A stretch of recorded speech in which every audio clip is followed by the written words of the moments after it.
কত সুন্দর কথা বলেছেন। আমরা জানি যে বৈষ্ণবের দর্শন মাত্র আমাদের কৃপা লাভ হয়। জয় গীতার চ্যানেলে আপনাকে স্বাগত। রাধে।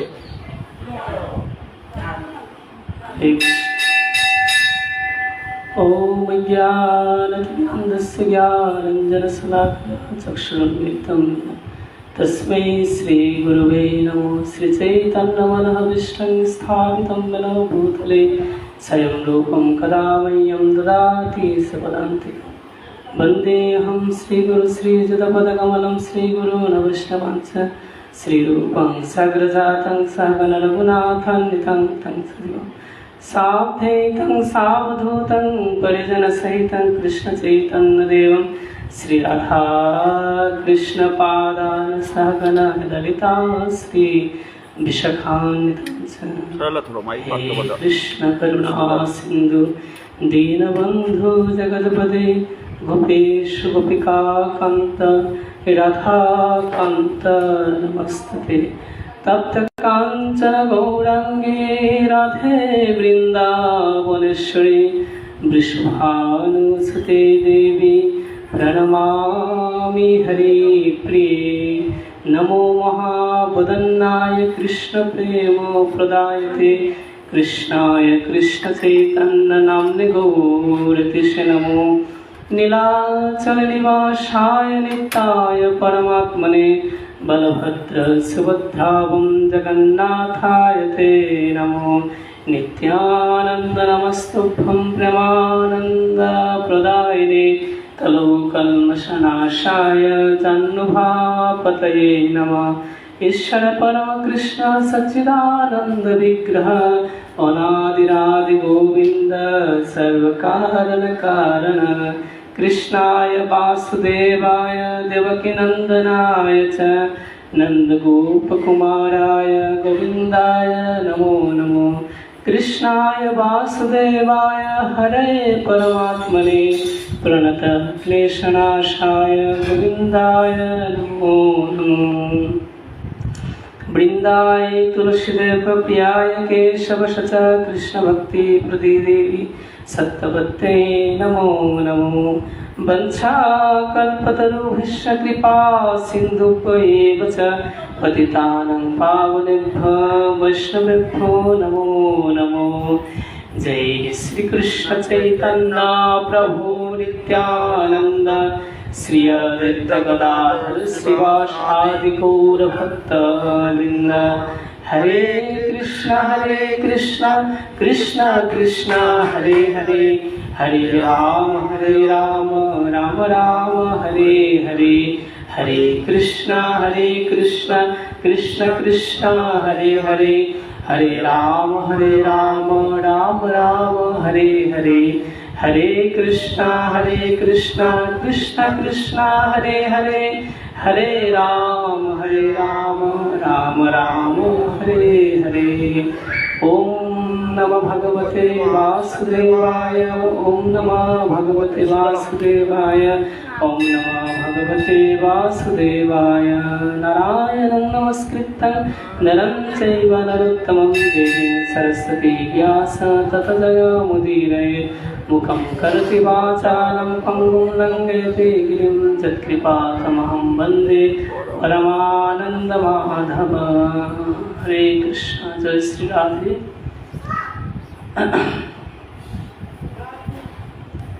শুধু উপস্থিত গৌর ভক্তবৃন্দের চরণে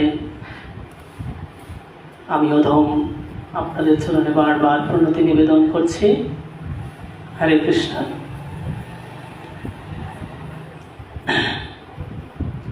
यस्य प्रसादात् भगवत् प्रसाद यस्य प्रसादं नो गति कुतोऽपि ध्यायस्तु वंस्तस्य यशस्विसन्धं वन्दे गुरु श्री चरणारविन्दं वन्दे गुरु श्री चरणारविन्दं। जय श्री गुरुदेव जय श्री गुरुदेव।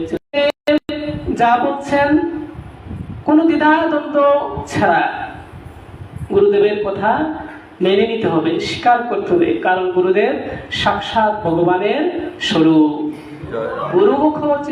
গুরুমুখ পদ্মবাক্য চিত্তেতে করিয়া ঐক্য আর না করিহ আশা। যেই গুরুদেবের কথা এই ধীরতার সাথে গুরুমুখ পদ্মবাক্য চিত্তেতে করিয়া ঐক্যতার সাথে গুরুদেবের কথা যারা অক্ষরে অক্ষরে মেনে নিতে পারেন, তারাই ভগবানের রাধাকৃষ্ণের চরণ প্রাপ্ত হন। তো গুরুদেবের কথা যদি বিশ্বাস না করত, তাহলে সবরই রামচন্দ্রের দর্শন পেতেন না। গুরুদেবের কথার প্রতি সবরীর শতভাগ বিশ্বাস ছিল বলেই শত শত বছর অপেক্ষার পরে সবরই গুরুদেবের শ্রী রামচন্দ্রের দর্শন পেয়েছিলেন। যদি গুরুদেবের কথার প্রতি বিশ্বাস না থাকতো, তাহলে সবরই মনে করত 1 বছর 2 বছর 10 বছর 20 বছর অপেক্ষা করছি, কই রামচন্দ্র তো আসেনি।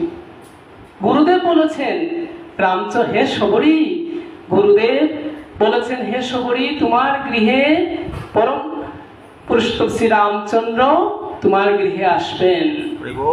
তো সবরী গুরুমুখ পদ্মবাক্য চিত্তেতে করিয়া ঐক্য আর না করিয়া আশা।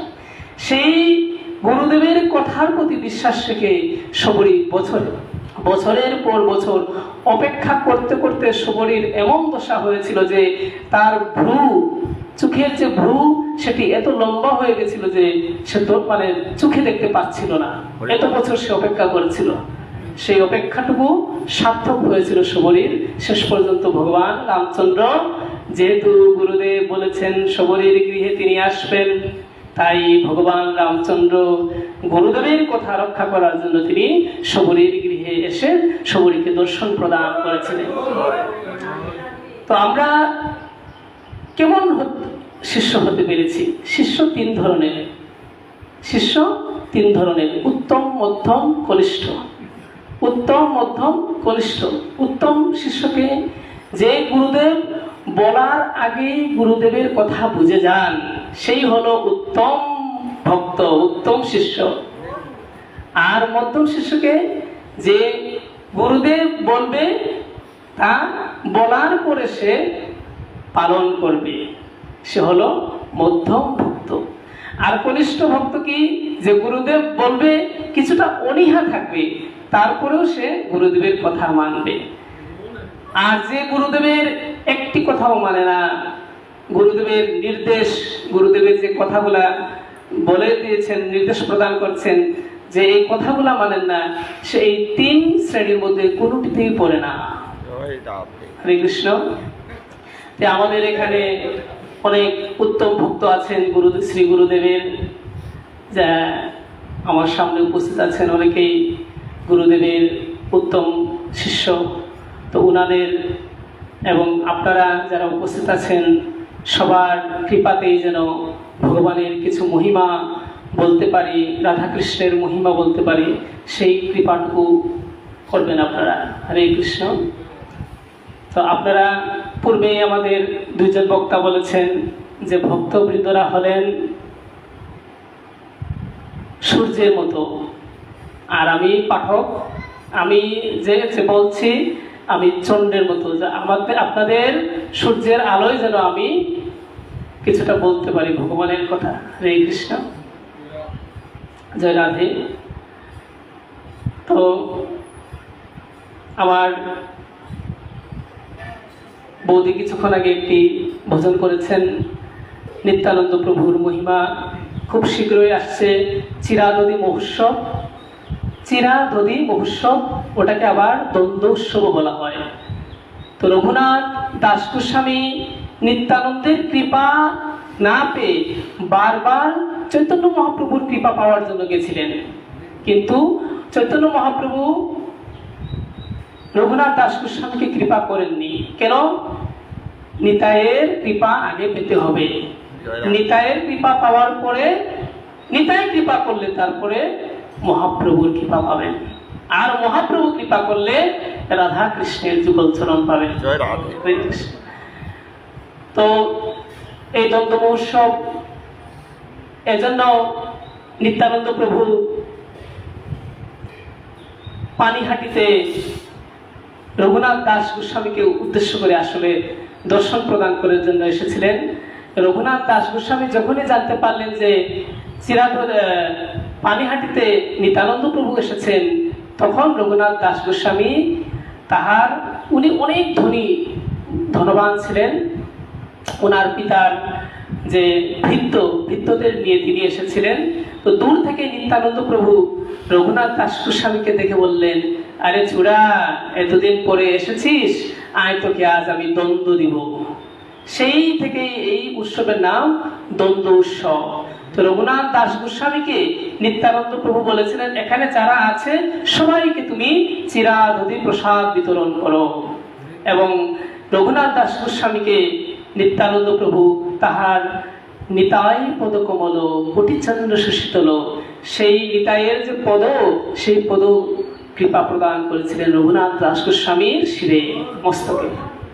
তো খুব শীঘ্রই আসছে, আমরা চেষ্টা করবো অল্প হলেও এই চিরাধি উৎসব পালন করার।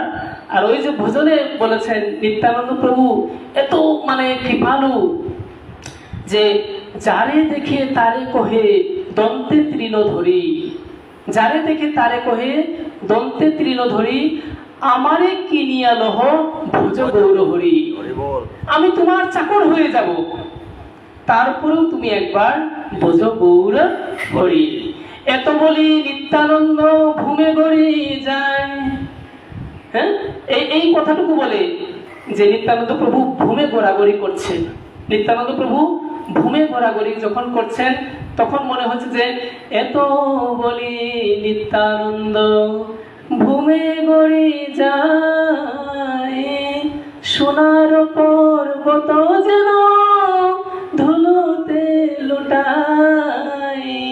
যখন নিত্যানন্দ প্রভু ভূমিতে ঘোরাঘুরি করছেন, তখন মনে হচ্ছিল যে সোনার পর্বত ভূমিতে ঘোরাঘুরি করছে।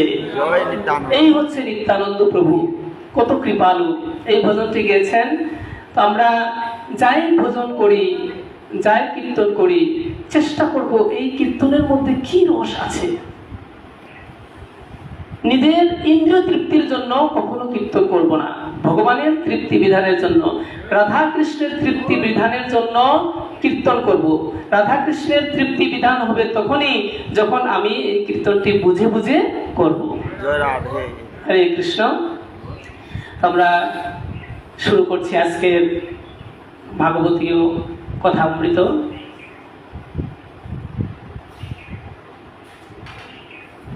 হরে কৃষ্ণ।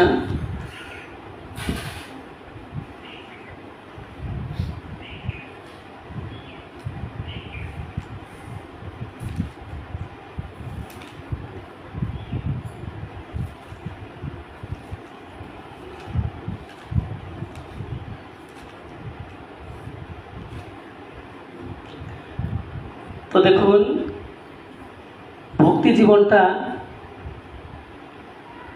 এত গুরুত্বপূর্ণ যে আমাদের চন্দনদা তিনি বলেছিলেন রসকূপের কথা। আমি নিজে হলাম সমুদ্রের প্রচন্ড ঢেউয়ের মধ্যে থাকা একজন ব্যক্তি, অস্থির মন, কোনো স্থিরতা নাই, এই অবস্থায় আছি। আপনারা কৃপা করবেন যাতে স্থির হতে পারি। প্রভু বলেছেন রসকূপ, অর্থাৎ কুয়ার মধ্যে যে পানি, সেই পানি স্থির থাকে। কুয়ার মধ্যে পানি এটি স্থির থাকে এবং শীতলও থাকে। আর সেই পানিতে নিজের স্বরূপ দর্শন করা যায়, ছায়া। কিন্তু সমুদ্রের পানিতে, চলন্ত পানিতে, ওই পানিটা অস্থির থাকে এবং নিজের স্বরূপকেও দেখা যায় না। রসকূপের কথাটা বলেছেন, খুবই টাচ করেছে, হৃদয় স্পর্শ করেছে। তো অস্থির মন যেন স্থির হতে পারে, আপনারা কৃপা করবেন। হরে কৃষ্ণ।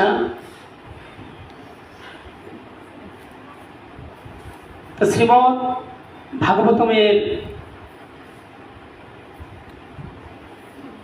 শ্রী শুকদেব গোস্বামী পরীক্ষিত মহারাজকে কিভাবে হওয়া যায়। কেউ শুরু থেকে ভক্ত হতে পারে না, অনেকে অনেক অবস্থায় থাকে, কিন্তু ভগবান ভক্ত হওয়ার সুযোগ দিয়েছেন। তো ভক্ত কিভাবে হওয়া যায়, পরীক্ষিত মহারাজ কে সুখদেব গোস্বামী বলছেন, না তথা হি অঘবান রাজন पूयेत तपयाधिभिः। नो तथा हि अघवान राजन पूयेत तपयाधिभिः। यथा कृष्णयर्पित प्राण तत्पुरुष निषेवया। अर्थात नो तथा हि अघवान राजन पूयेत तपयाधिभिः। यथा कृष्णयर्पित प्राण तत्पुरुष निषेवया। সুখদেব গোস্বামী পরীক্ষিত মহারাজকে বলছে, পরীক্ষিত মহারাজ প্রশ্ন করছেন যে একজন দুরাচারীও কিভাবে ভক্ত হওয়া যায়। তখন সুখদেব গোস্বামী পরীক্ষিত মহারাজকে বলছেন, নো তথা হি অঘবান রাজন। হে রাজন, কোন পাপী ব্যক্তি नो तथा ही अघवान राजन पूयेत तपयाधिभिः। তার পাপটা মুক্ত হবে না, তপস্যা করেও তার পাপ মুক্ত হবে না। नो तथा ही अघवान राजन पूयेत तपयाधिभिः। यथा कृष्ण अर्पित प्राण तत्पुरुष निषेवया। কোন প্রায়শ্চিত্ত, কোন তপস্যা, কোন দান করে আমাদের পাপ বিনষ্ট হবে না। কোনো তপস্যা, কোনো দান, এগুলো করে আমাদের পাপ বিনষ্ট হবে না। যখন আমরা কৃষ্ণ অর্পিত প্রাণ, আমাদের প্রাণটা যখন কৃষ্ণে অর্পণ করব, তখনই আমাদের সমস্ত পাপ থেকে মুক্ত হয়ে যাব আমরা। আরো বলছেন সুখদেব গোস্বামী পরীক্ষিত মহারাজকে, কেচিৎ কেবলয়া ভক্তা বাসুদেব পরায়ণা। কেচিৎ কেবলয়া ভক্তা वासुदेव परायणा अघम गृह्णन्ति काट्सेन। अघम गृह्णन्ति काट्सेन निहारम इव भास्कर। निहारम इव भास्कर। যখন বাসুদেবের প্রতি আমরা অহৈতুকী ভক্তি প্রদান করব, অহৈতুকী ভক্তি লাভ করব বাসুদেবের প্রতি, তখন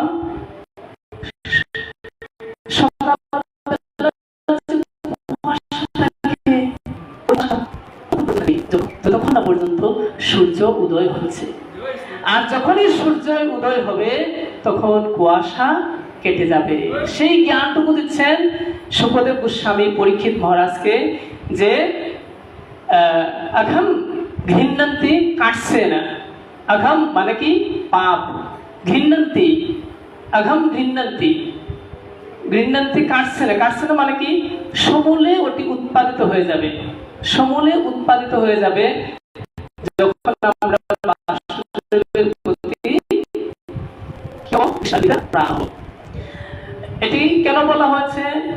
কারণ আমরা যখন কোনো পাপ কার্য করি তখন মনে হয় যে ওইটা প্রায়শ্চিত্ত করলে ওই পাপটা চলে যাবে। মানে প্রায়শ্চিত্ত করলাম আবার পাপ করলাম, প্রায়শ্চিত্ত করলাম আবার পাপ করলাম, এইভাবে হলে হবে না। একদম কি থাকতে হবে? ধীর ও প্রতিজ্ঞ থাকতে হবে, অনন্য চিত্ত থাকতে হবে। এটিকে যুক্ত করে শ্রীমদ্ ভগবত গীতায় বলছেন, अपि चेत् सुदुराचारो भजते माम् अनन्यभाग साधुरेव समन्तव्य सम्यग्भेव सीतैः सह। अपि चेत् सुदुराचारो, ওই যে ভাগবতের কথা, গীতাতেও এই কথা বলছে। সুদুরাচারো ব্যক্তিও যদি নিজেকে ভুল বুঝে আত্মসমর্পণ করে, अपि चेत् सुदुराचारो भजते माम् अनन्यभाग, তখন ওই ব্যক্তিকে সাধুরেব সমন্তব্য সম্যগ্ভেব সীতৈঃ সহ। তখন ওই ব্যক্তিকে, যে পূর্বে কি ছিল? অসাধু ছিল, কিন্তু ভগবত সঙ্গের প্রভাবে, ভক্ত সঙ্গের প্রভাবে, ভগবানের কথামৃতের প্রভাবে যখন সে নিজেকে ভগবানের প্রতি আত্মসমর্পণ করে অনন্য চিত্তে, অর্থাৎ এদিক সেদিক না করে একদম পরিপূর্ণভাবে শ্রী রাধা গোবিন্দের প্রতি যখন নিজেকে আত্মসমর্পণ করে, তখন ওই ব্যক্তিকে কিন্তু আর পূর্বের ব্যক্তির সাথে মিলানো যাবে না।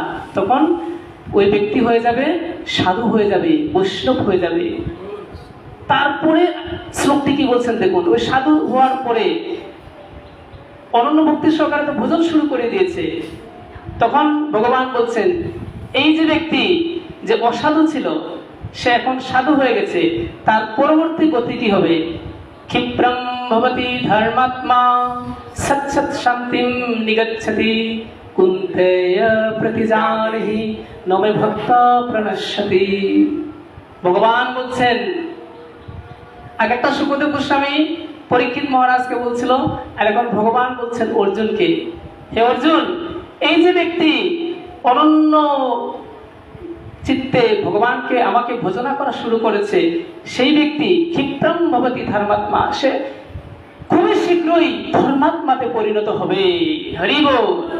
ক্ষিপ্রং ভবতি ধর্মাত্মা সৎসৎ শান্তিম নিগচ্ছতি, এবং ধর্মাত্মাতে পরিণত হয়ে তার অস্থির মন চঞ্চল হয়ে সে শান্তি প্রাপ্ত হবে।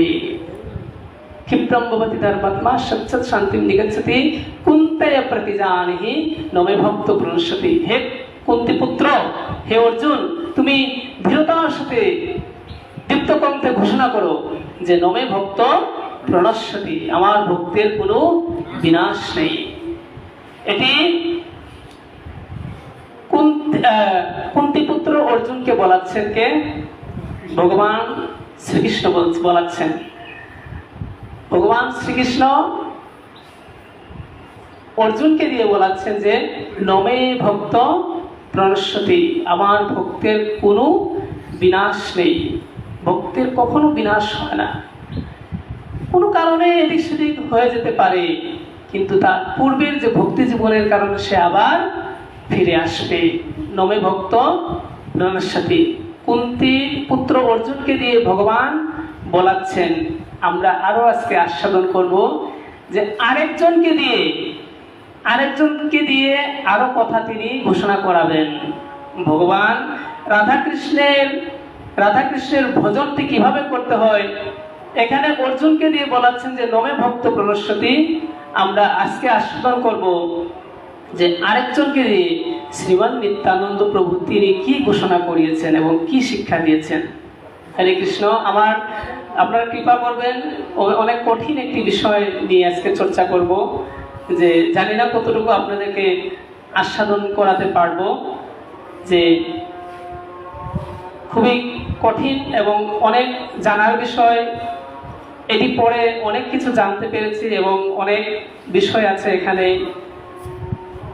যে শ্রীমন নিত্যানন্দ প্রভু এবং রায় রামানন্দের কথোপকথন। হরে কৃষ্ণ। খুবই গুরুত্বপূর্ণ একটি বিষয়। আমরা যারা রাধাকৃষ্ণের ভজনা করি, এখানে শ্রী রায় রামানন্দ এবং মহাপ্রভু মধ্যে কি কথোপকথন হয়েছিল। তো রায় রামানন্দ ছিলেন চৈতন্য মহাপ্রভুর একজন পার্ষদ, মহান একজন পার্ষদ। সেই রায় রামানন্দের সাথে মহাপ্রভুর গোদাবরীতে সাক্ষাৎ হয়েছিল। আমরা জানি কয়টি গঙ্গা আছে? গঙ্গে চ যমুনা আছে এবং গোদাবরী সরস্বতী, সপ্ত গঙ্গা আছে। তার মধ্যে একটি হলো গোদাবরী। সেই গোদাবরী তটে চৈতন্য মহাপ্রভুর সাথে শ্রী রায় রামানন্দের কথোপকথন হয়েছিল। সেই কথোপকথনে আমাদের সাধ্য বস্তু কি সেটি নিরূপণ হয়েছিল। সাধ্য বস্তু কি? একটি ট্রেনে উঠলে একজনকে যদি জিজ্ঞেস করি আপনি কোথায় যাচ্ছেন, উনি বলবেন চট্টগ্রামে যাব, আরেকজন বলবেন লাকসাম যাব, আরেকজন বলবেন শ্রীমঙ্গল যাবেন, আরেকজন বলবেন কুলাউড়া যাবেন। এটি আমাদের মূল গন্তব্য নয়। সাধ্য মানে কি? আমাদের মূল গন্তব্য। আমাদের মূল গন্তব্য কি? আমরা কুলাউড়াও যাব না, ভানুগাছে যাব না, শ্রীমঙ্গলও যাব না, ঢাকায় যাব না, চট্টগ্রাম যাব না। আমাদের সাধ্য কি? এই সাধ্য বস্তুটা কি সেটি এই রায় রামানন্দ এবং মহাপ্রভুর কথোপকথনের মধ্যে ফুটে উঠেছিল। তো রায় রামানন্দের সাথে যে এই যে মহাপ্রভুর সাক্ষাৎ হয়েছে, এখানেও কিন্তু সার্বভৌম ভট্টাচার্যের অবদান আছে। আমরা কয়েকদিন পূর্বে আপনাদের কৃপায় ভগবানের রাসলীলার কিছু বলেছিলাম, সেখানেও কিন্তু প্রতাপ রুদ্রের সাথে মহাপ্রভুর মিলন হয়েছিল বা প্রতাপ রুদ্রের সাথে মহাপ্রভুর সাক্ষাৎ হয়েছিল সেই সার্বভৌম ভট্টাচার্যের কৃপায়। সার্বভৌম ভট্টাচার্যের কৃপায় যখন মহাপ্রভু, কারণ প্রতাপ রুদ্র বারবার চেষ্টা করেছিল মহাপ্রভুর সাথে সাক্ষাৎ করার জন্য, কিন্তু মহাপ্রভু প্রতাপ রুদ্রকে দর্শন প্রদান করেননি, সঙ্গ প্রদান করেননি। কারণ প্রতাপ রুদ্র ছিলেন রাজা, কোনো রাজাকে মহাপ্রভু দর্শন প্রদান করেন না। মহাপ্রভুকে দর্শন পেতে হলে বৈষ্ণব হতে হবে, বৈষ্ণবের আচার করতে হবে, তবেই মহাপ্রভু ওই বৈষ্ণবকে দর্শন প্রদান করবেন। তো সার্বভৌম ভট্টাচার্য শিখিয়ে দিয়েছিলেন, কি শিখিয়েছিলেন তিনি? যে গোপী গীত, হ্যাঁ গোপী গীত শিখিয়েছিলেন সার্বভৌম ভট্টাচার্য রাজা প্রতাপ রুদ্রকে। হে প্রতাপ রুদ্র মহারাজ, আপনি গোপী গীত মুখস্থ করুন, আর যখন মহাপ্রভু রথযাত্রায় রথ নিয়ে টানতে টানতে যখন বিশ্রাম নেবেন নির্জনে কোনো জায়গায়, সেখানে গিয়ে আপনি এই গোপী গীত বলবেন। এই গোপী গীত যখন বলবেন তখন দেখবেন আপনাকে মহাপ্রভু দর্শন প্রদান করবেন। তব কথামৃতম তপ্ত জীবনম, তব কথামৃতম তপ্ত জীবনম কবিবীরিতম কল্মষাপহম শ্রবণমঙ্গলম, শ্রবণম মঙ্গলম, শ্রবণমঙ্গলম শ্রীমদাততম ভুবি গৃহন্তি যে, ভুবি গৃহন্তি যে। প্রভু তারপরে ভূরিদা জনা, ভুবি গৃহন্তি যে ভূরিদা জনা। ওই গোপী গীতে গোপীরা বলছেন, হে প্রভু তোমার কথামৃত, তব কথামৃত তপ্ত জীবন, আমাদের যে তপ্ত জীবন, এটি আগেও বলেছি, এখন আজকে একটু করছি, যে আমাদের যে তপ্ত জীবন, আমাদের যে হৃদয়টা তাপদাহের মধ্যে তপ্ত জলে আছে, সেই জ্বলন্ত আমাদের যে দেহটা, ওইটা যখন ভগবানের কথামৃত আমরা শ্রবণ করব, তখন আমাদের মনটা স্থির হবে, সমস্ত কলুষ দূর হয়ে যাবে। আর এই ভগবানের মহিমা যে একজন আরেকজনকে প্রদান করে, সে হচ্ছে ভূরিদা জনা, মানে দাতার মধ্যে শ্রেষ্ঠ, যারা ভগবানের কথা একজন আরেকজনকে বলে থাকেন, তারা হচ্ছেন দাতা শিরোমণি। এইভাবে যখন মহাপ্রভু এই রাজা প্রতাপ রুদ্রের কাছ থেকে শুনলেন গোপী গীত, তখন মহাপ্রভু তব কথামৃত শ্লোক রাজা যে পড়িল, উঠি প্রেমাবেশে প্রভু আলিঙ্গন দিল। তব কথামৃত শ্লোক রাজা পড়িল, যখন রাজা প্রতাপ রুদ্র এই শ্লোকটি পড়লেন, উঠি প্রেমাবেশে প্রভু আলিঙ্গন দিল, যে প্রতাপ রুদ্রকে আলিঙ্গন করলেন। মোর কিছু দিতে নাহি দিনু আলিঙ্গন, আমার তো দেওয়ার মতো কিছু নেই, হ্যাঁ মোর কিছু নাহি, মোর কিছু নাহি দিনু আলিঙ্গন, তুমি মোরে বহু দিলে অমূল্য রতন। হে রাজা প্রতাপ রুদ্র, তুমি মোরে বহু দিলে অমূল্য রতন, মোর কিছু দিতে নাহি দিনু আলিঙ্গন, আমার তো কিছু নাই তোমাকে আলিঙ্গন দেওয়া ছাড়া, কিন্তু তুমি আমাকে যে এই গোপী গীত শুনিয়েছো, এটা একটা অমূল্য রতন, এটি বললেন মহাপ্রভু।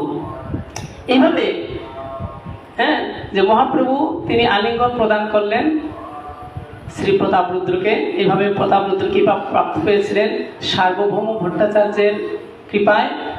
তদ্রূপ এখন রায় রামানন্দ কিভাবে মহাপ্রভুর কৃপা প্রাপ্ত হবেন সেটি আমরা আস্বাদন করব। রাধে রাধে। তো এখানে রায় রামানন্দ ছিলেন রাজা প্রতাপরুদ্রের একজন প্রশাসক। তিনি ছিলেন একজন প্রশাসক, একজন উচ্চপদস্থ কর্মকর্তা রায় রামানন্দ। তিনি মহাপ্রভু ওটা দক্ষিণ ভারতে পড়েছে। দক্ষিণ ভারতে ঘুরতে ঘুরতে ঘুরতে তিনি একবার এক নৃসিংহ মন্দিরে এসেছিলেন এবং নৃসিংহ মন্দিরে নৃসিংহ ভগবানকে দর্শন করে প্রসাদ পেয়ে তিনি যাত্রা করলেন। এইভাবে যাত্রা করতে করতে তিনি গোদাবরীতে আসলেন। হরে কৃষ্ণ। গোদাবরীতে আসলেন। গোদাবরীতে এসে তিনি স্নান করলেন। স্নান করার পরে তিনি একটি নির্জন তটে বসে রইলেন এবং তিনি ওই গোদাবরীকে বৃন্দাবন ভাবছেন। আর গোদাবরীর যে তটে যে বন, ওই বন, গোদাবরীকে তিনি ভাবছেন যমুনা, আর ওই তটের মধ্যে যে বন, সেই বনকে ভাবছেন বৃন্দাবন। এই ভাবাবেশে মহাপ্রভু ক্রন্দন করছেন। এভাবে মহাপ্রভু যখন স্নান করার পরে বসে আছেন, তখন সেখানে এসে উপস্থিত হলেন রাজা প্রতাপরুদ্র, রাজা রায় রামানন্দ। রাজা প্রতাপরুদ্রের প্রশাসক রায় রামানন্দ এখানে এসে উপস্থিত হলেন। রায় রামানন্দ কিভাবে আসলেন? তিনি কিন্তু পালকিতে চলে এসেছিলেন, কারণ উচ্চপদস্থ একজন কর্মকর্তা তাহাকে পালকিতে করে নিয়ে এসেছিল এবং তার সাথে অনেক ব্রাহ্মণ ছিলেন, সহস্র ব্রাহ্মণ ছিলেন। তো রায় রামানন্দ তিনি পালকি থেকে নামলেন। নামার পরে তিনি কি করলেন?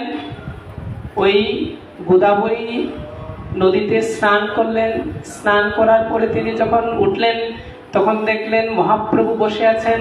হরে কৃষ্ণ। মহাপ্রভু সন্ন্যাসের বেশে বসে আছেন। তিনি সন্ন্যাস বেশে বসে আছেন। তখন রায় রামানন্দ ভাবলেন, এটি কোনো সাধারণ ব্যক্তি নয়, এটি নিশ্চয়ই একজন মহান ব্যক্তি হবেন। এইভাবে চিন্তা করতে করতে রায় রামানন্দ মহাপ্রভুকে এসে প্রণাম করলেন। কিন্তু চৈতন্য মহাপ্রভু অন্তর্যামী, তিনি আগে থেকেই বুঝতে পারলেন যে এটি রায় রামানন্দ। ইচ্ছা করলে তিনি দৌড়ে এসে রায় রামানন্দকে আলিঙ্গন করতে পারতেন, কিন্তু তিনি ধৈর্য ধরে বসে রইলেন, অপেক্ষা করছেন কখন ভক্ত আসবে এবং ভক্তের আসার পরে তিনি আস্তে আস্তে ভক্তের সাথে আলিঙ্গন করবেন। তিনি জানেন কিন্তু তিনি রায় রামানন্দ। তিনি ধৈর্য ধরে বসে রইলেন। মহাপ্রভু ধৈর্য ধরে বসে রইলেন। এইভাবে যখন রায় রামানন্দ আসলেন, তখন মহাপ্রভু বললেন, তুমি কে? তখন রায় রামানন্দ বললেন, আমি রায় রামানন্দ। এইভাবে মহাপ্রভুর সাথে রায় রামানন্দের প্রথম সাক্ষাৎ হলো।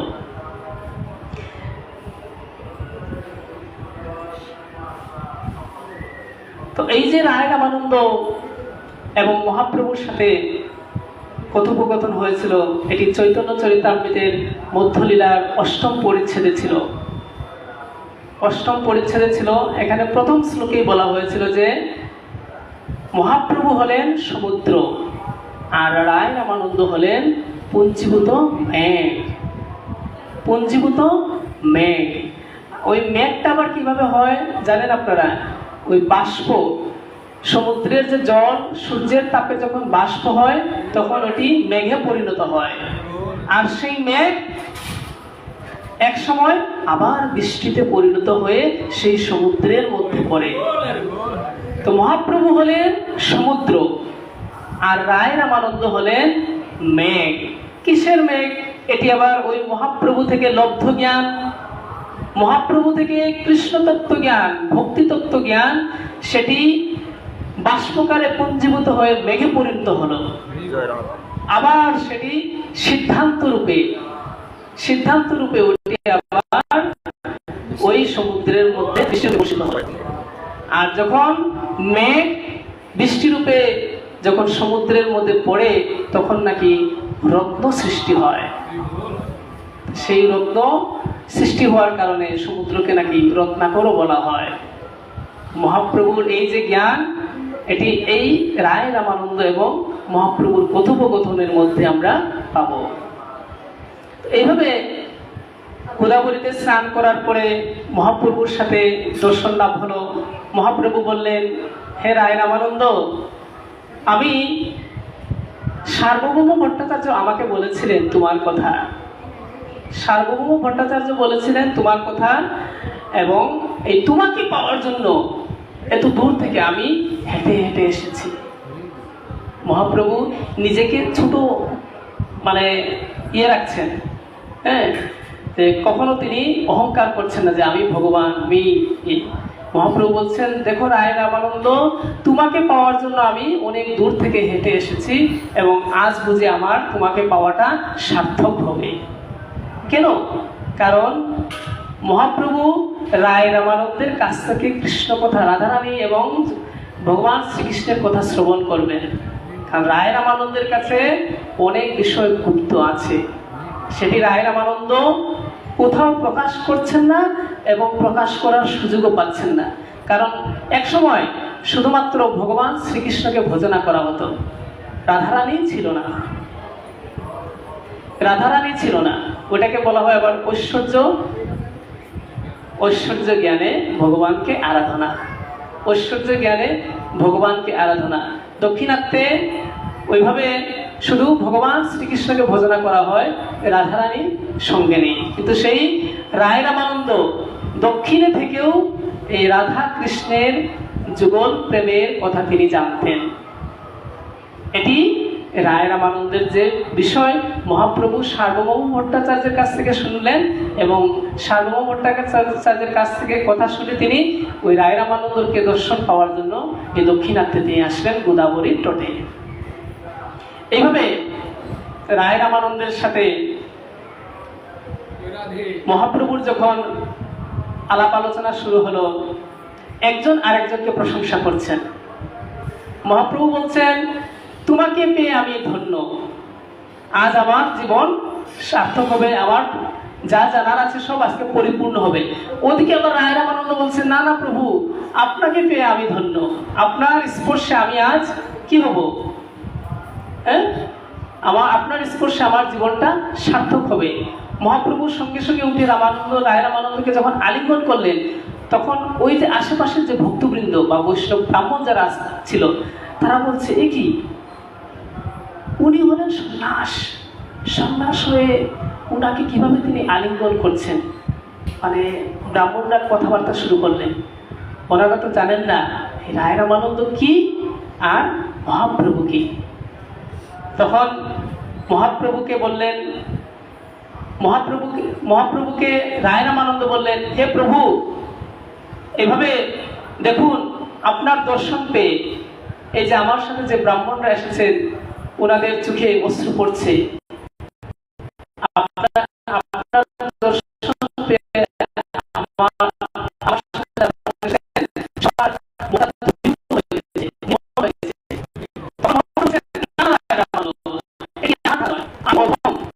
আমি তো কি সন্ন্যাসী, ঠিক আছে, কিন্তু আমি মায়াবাদী সন্ন্যাসী। মহাপ্রভু বলছেন, আমি মায়াবাদী সন্ন্যাসী, আমার দর্শনে এদের কোনো মন দ্রবীভূত হয়নি, এটি তোমার কৃপায়, তোমার দর্শনে এদের মন দ্রবীভূত হয়েছে। এভাবে একজন আরেকজনকে প্রশংসা করছেন। এইভাবে মহাপ্রভুকে উদ্দেশ্য করে রায় রামানন্দ বলছেন, মহান্ত স্বভাব এই তারিতে পামর, নিজ কার্য নাই তবু যান তার ঘর। যে মহান্ত স্বভাব এই তারিতে প্রামর, মহান্ত যারা মহান যারা বৈষ্ণব, এদের স্বভাব কি, যে পতিত জীবকে তারণ করার জন্য, উদ্ধার করার জন্য নিজের কোনো দরকার নেই কোথাও যাওয়ার, কিন্তু পতিত জীবকে উদ্ধার করার জন্য ওই জীবের ধারে ধারে যান। এই হচ্ছে মহান্তের স্বভাব। এইভাবে একজন আরেকজনকে প্রশংসা করছেন। প্রশংসা করতে করতে একজন বৈষ্ণব এসে এগুলো যখন দর্শন করলেন, তখন তিনি মহাপ্রভুকে প্রণাম করে নিমন্ত্রণ করলেন, হে প্রভু, আপনি কৃপা করে আমার গৃহে এসে বৈষ্ণব সেবা গ্রহণ করুন। এইভাবে ওই বৈষ্ণবের নিমন্ত্রণে মহাপ্রভু যখন চলে যাবেন, তখন রায় রামানন্দ বলছেন, রায় কহে আইলা যদি প্রামরে সুধিতে, দর্শন মাত্রে শুদ্ধ নহে মূর দুষ্ট চিত্তে। দিন ৫-৭ করহ মার্জন, তবে শুদ্ধ হয় মোর দুষ্ট মন। কত সুন্দর কথা বলেছেন। আমরা জানি যে বৈষ্ণবের দর্শন মাত্র আমাদের কৃপা লাভ হয়, কিন্তু রায় রামানন্দ বলছেন, আমি এইরকম নয়, আমার মধ্যে যে এত পাপ প্রভু, তুমি যে আমাকে শোধন করার জন্য এসেছো প্রভু, তোমার একবার দর্শনে আমার পাপ মুক্ত হবে না, আমার পাপ নষ্ট হবে না।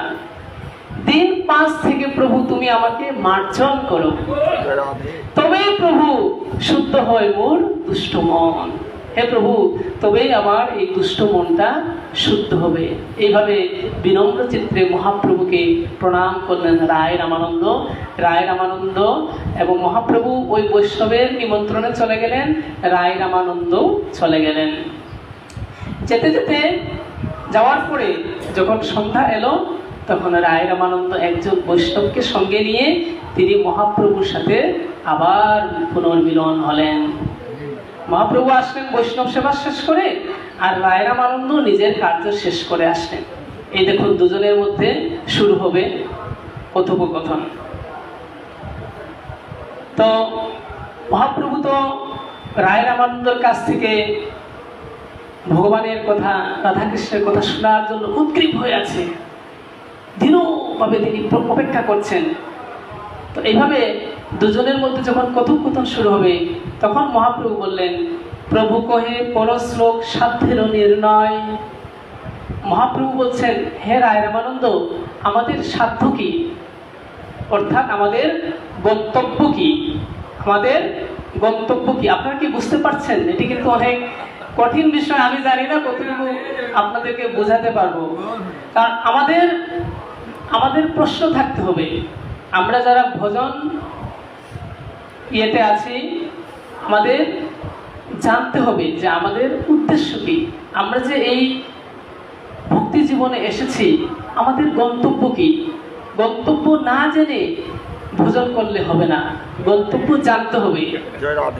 কারণ গন্তব্য যদি জানি না, তাহলে তো আমি উদ্ভ্রান্ত হয়ে এদিক সেদিক ঘুরতে থাকবো। আমাদের লক্ষ্য স্থির করতে হবে, লক্ষ্যটা কি আমাদেরকে জানতে হবে।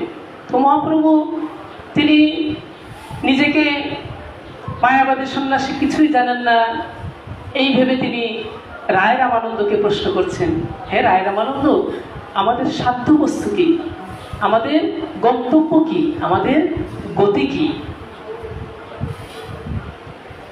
তো রায় রামানন্দ সবকিছু জানেন। তিনি তো চট করে বলে দিতে পারতেন যে আমাদের সাধ্য বস্তু এই। তিনি সঙ্গে সঙ্গে বলেননি, কারণ সেই দক্ষিণাত্যে তো ওই জিনিসটা চর্চা নেই। আর ওনাকেও, মহাপ্রভুকেও তিনি সরাসরি বলছেন না, কারণ মহাপ্রভুকে তো উনি বুঝতে হবে যে মহাপ্রভু কে। মহাপ্রভুকে না বুঝে আমার যে সাধন, আমি যে ভক্তির পথে আছি, একজনের সাথে যখন আমরা আলাপ আলোচনা শুরু করব, তখন আমাদেরকে জানতে হবে যে যার সাথে আলাপ করব উনি কোন লেভেলে আছেন, উনি কোন স্তরে আছেন, ওনার স্তর বুঝে আমাকে আলোচনা করতে হবে। তো মহাপ্রভুর সাথে রায় রামানন্দ যে তিনি চূড়ান্ত যে জানেন, তিনি সাথে সাথে তিনি বলেননি, কারণ আস্তে আস্তে তিনি বলছেন যে ধাপে ধাপে তিনি যাবেন, সিঁড়ি বেয়ে বেয়ে ধাপে ধাপে ধাপে ধাপে তিনি উপরের দিকে উঠবেন। তো প্রথম ধাপে আমরা শুরু করব। হরে কৃষ্ণ, রাধে রাধে। তো প্রথম ধাপ হলো কি, যে স্বধর্মাচরণ, অর্থাৎ শূদ্র, ব্রাহ্মণ ক্ষত্রিয়, শূদ্র, বৈশ্য, 4টি শ্রেণী আছে। এই 4টি শ্রেণীতে যে যে শ্রেণীতে আছে সেই শ্রেণীতে থেকে যদি ভোজন করে প্রভু, তবে তার ওইটি হবে সাধ্য বস্তু। এইভাবে রায় রামানন্দ বলছেন মহাপ্রভুকে। তখন মহাপ্রভু বলছেন, এহ বাচ্য আগে কহো আর। রায় রামানন্দকে মহাপ্রভু বলছেন, না, তুমি যেটি বলেছ এটি আমার কাছে মনোপ্রুত হয়নি। তখন রায় রামানন্দ বুঝতে পারছেন, হ্যাঁ, উনিও কম নয়। এইভাবে রায় রামানন্দের সাথে শুরু হলো। কারণ ব্রাহ্মণের জায়গায় থেকে যদি তিনি ভক্তি যাচন করেন, শূদ্রের জায়গায়, ক্ষত্রিয়ের জায়গায়, এইভাবে জাতির স্থান থেকে যদি আমরা স্বধর্ম আচরণ করে, তাহলে স্বর্গ পর্যন্ত যেতে পারবে। আর ওই স্বর্গ পর্যন্ত যাওয়া তো সাধ্য নয়। এটি মহাপ্রভু বলছেন যে এহ বাহ্য, এটি হলো না। এর আগে যদি কিছু থাকে, হে রায়, এর আগে যদি কিছু থাকে তাহলে তুমি ওটি বলো। এইভাবে মহাপ্রভু যখন জানতে চাইলেন, তখন রায় রামানন্দ বললেন, কৃষ্ণে কর্মার্পণ, কৃষ্ণে কর্মার্পণ। কৃষ্ণকে আমরা যা করি তা আমরা কৃষ্ণকে সমর্পণ করি। যদি আমরা যা করি তা কৃষ্ণকে সমর্পণ করি, তাহলে ওটি হবে আমাদের কি গন্তব্য, এটি হবে আমাদের জীবনের লক্ষ্য। মহাপ্রভু বলছেন, এহ বাচ্য আগে কহা। হে রায়, এটিও হলো না। কারণ ভগবান গীতায় বলছেন, যৎ করোষি যৎ অশ্নাসি যৎ জহুষি দদুষি যৎ यत् तपस्सि कुन्तय तत्कुरुष्व मदर्पणम। ভগবান শ্রীকৃষ্ণ বলছেন, যৎ করোষি, তুমি যা করো, যৎ জহুষি, তুমি যা,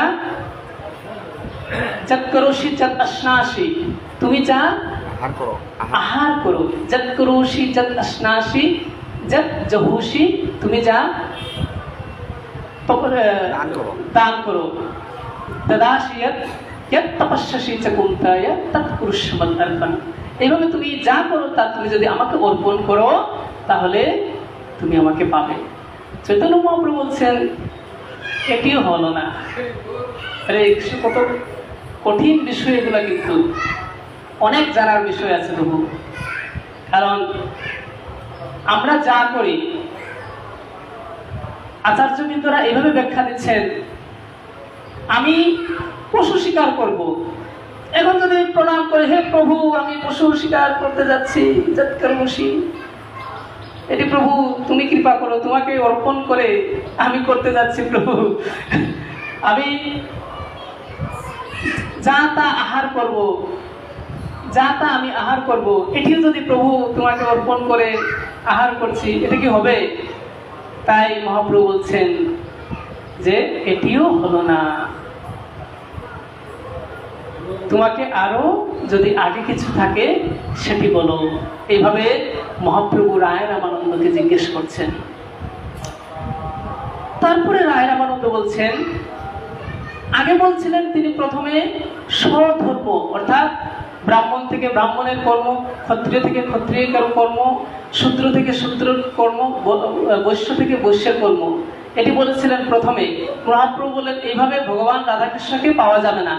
2 নম্বরে বললেন, যা করো তুমি সবকিছু ভগবানকে অর্পণ করে করো, এটিও মহাপ্রভু বললেন না। তারপরে 3 নম্বরে রায় রামানন্দ বললেন যে ওই যে প্রথমে স্বধর্ম, এই রায় রামানন্দ বলছেন তাহলে প্রভু স্বধর্ম ত্যাগ, স্বধর্ম ত্যাগ, এটি হবে আমাদের জীবনের লক্ষ্য। মহাপ্রভু বললেন, এহ বাচ্য, ইহাও হলো না, আগে কহোয়া শিশু যাহাদারে মামাঙ্গ থেকে সুলিরদি অতসু রায় রামানন্দ তালু নাংনা হাইনি দো, হ্যাঁ, যে স্বধর্ম ত্যাগ, এই না যা এই যে 4 বর্ণাশ্রম পেয়েছি, হ্যাঁ, যে অদূত থাকুক না মহাপ্রভু নিঞ্জৌ, কেননা রায় রামানন্দ নাহাইনি যে এই স্বধর্ম সে ত্যাগ তো, কিন্তু মহাপ্রভু নাহাইনি শিশু যা দে अति ममांग अति के किशुले दिहाई रहे कारण भगवान श्री कृष्ण गीताয় বলছেন যে सर्वधर्मान परित्यज्य माम एकम शरणं व्रज अहम त्वां सर्व पापेभ्यो मोक्षयिष्यामि मा शुचः সর্বধর্ম পরিত্যাগ করে আমাকে ভজনা করো सर्वधर्मान परित्यज्य माम एकम शरणं व्रज अहम ताम सर्व पापेभ्यो मोक्षयिष्यामि मा शुचः যে নিশ্চয়ই তোমার যে अहम ताम सर्व पापेभ्यो তোমার মধ্যে যে সমস্ত যে পাপ আছে সেই পাপ থেকে আমি মুক্ত করব এটিও মহাপ্রভু বলছেন এটিও না মহাপ্রভু বলছেন এটিও না কারণ এটির মধ্যেও কি আছে কামনা বাসনা আছে কারণ আমার পাপ মুক্ত হওয়ার জন্য আমার পাপ কার পাপ আমার পাপ রাধে রাধে যে সকাম আছে এখানে যে আমার পাপ মুক্ত হওয়ার জন্য আমি ভগবানকে আরাধনা করব মহাপ্রভু বলছেন এটিও না যারা আমরা মহাপ্রভুর ভজনা করি নিশ্চয়ই আমাদের মহাপ্রভুর কথাগুলো নিতে হবে কারণ মহাপ্রভু ওই যে আগে বলেছিলাম কুন্তে প্রতিজানহি নমে ভক্ত প্রাণস্যতি গীতায় মহাপ্রভু শ্রীকৃষ্ণ অর্জুনকে দিয়ে বলাচ্ছেন আর এইখানে মহাপ্রভু রায় রামানন্দকে দিয়ে বলাচ্ছেন এখানে রায় রামানন্দকে দিয়ে মহাপ্রভু বলাচ্ছেন মহাপ্রভু চাইলে তো সবকিছু বলে দিতে পারেন এইটি এইটি এইভাবে এইভাবে কিন্তু মহাপ্রভু বলছেন না রায় রামানন্দকে দিয়ে বলাচ্ছেন আর রায় রামানন্দ তো চিন্তা করছেন আমি কি ভেবেছিলাম উনি তো বোধহয় আরো ভিতরের কথা জানতে চাচ্ছেন আরো ভিতর দেখুন আমরা প্রথম সিঁড়ি দ্বিতীয় সিঁড়ি তৃতীয় সিঁড়িতে উঠেছি এইভাবে সিঁড়ি বেয়ে বেয়ে যাবো কোথায় যে যাবো পড়ে জানতে পারবো আমরা রাধে রাধে এইভাবে যখন মহাপ্রভু কে রায় রামানন্দ বললেন স্বধর্ম ত্যাগ তখনও মহাপ্রভু বললেন এহ বাহ্য আগে কহোয়ার এটি মহাপ্রভুর মধ্যে যে কথোপকথন আগেও শ্রবণ করেছি আমি নিজে কিন্তু কিছুই বুঝতে পারিনি কিন্তু আপনাদের গুরু গোবিন্দের কৃপায় শ্রী গুরুদেবের কৃপায় ভক্তবৃন্দের কৃপায় যখন আমি নিজে স্টাডি অধ্যয়ন করেছি তখন আপনাদের কৃপায় কিছুটা হলেও যা বুঝতে পেরেছি সেটি আপনাদেরকে বলছি জয় শ্রীরাম এইভাবে স্বধর্ম ত্যাগ করে যে ভগবানকে ভজনা করা সর্বধর্ম পরিত্যাজ্য এটিও মহাপ্রভু বলছেন না এহ বাচ্য আগে কহোয়ার তারপরে 4 নম্বর ধাপে 4 নম্বর সিঁড়িতে মহাপ্রভু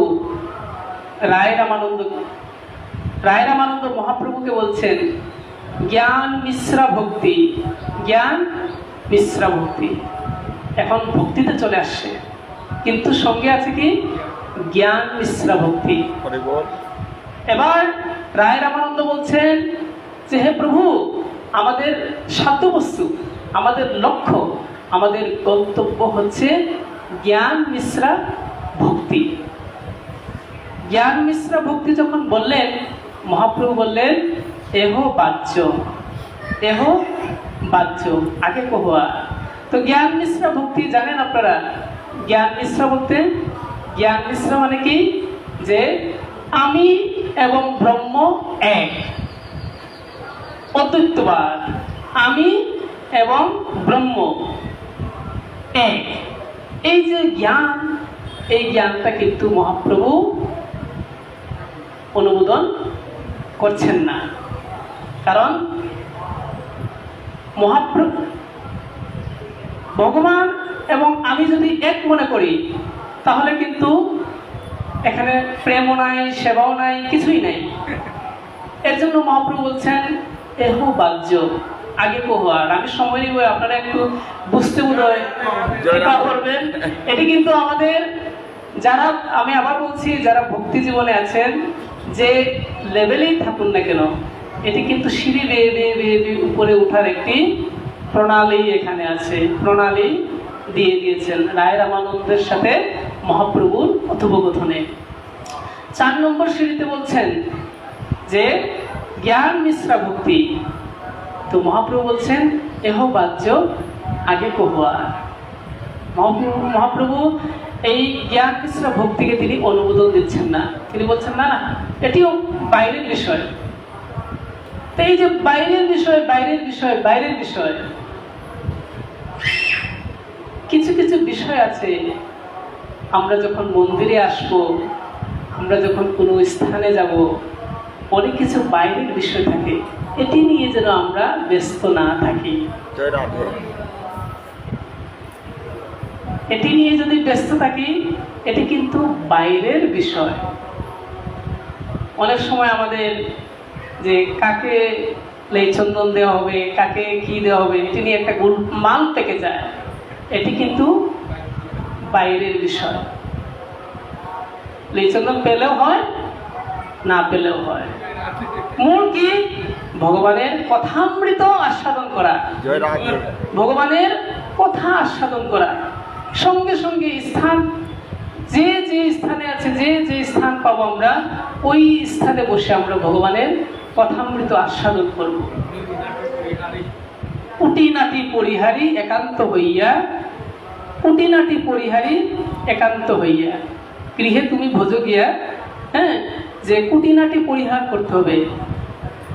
এই কুটিনাটি যদি খুঁজতে থাকি, তাহলে কিন্তু আমরা ভোজন হবে না। মন্দিরে আসলাম, দেখলাম যে এটা তো ঠিক মতো করা হয়নি, এটা ওইভাবে হবে। আরেকজনকে ধমকালাম, ওই যাকে ধমকালাম সে তো ব্যথা পাবে। আর এটি তো মূল বিষয় নয়। আমি মন্দিরে এসেছি, ভগবানকে দর্শন করবো, রাধা গোবিন্দকে দর্শন করব, মন্দির মার্জন করবে, এটি হবে আমাদের মূল লক্ষ্য। অন্যদিকে আমরা যদি নজর দিই, তাহলে আমাদের ভক্তিটা নষ্ট হবে। রাধে রাধে, কেউ মনে ব্যথা নেবেন না। এবার জ্ঞান মিশ্রা ভক্তি মহাপ্রভু বলছেন এহ বাহ্য।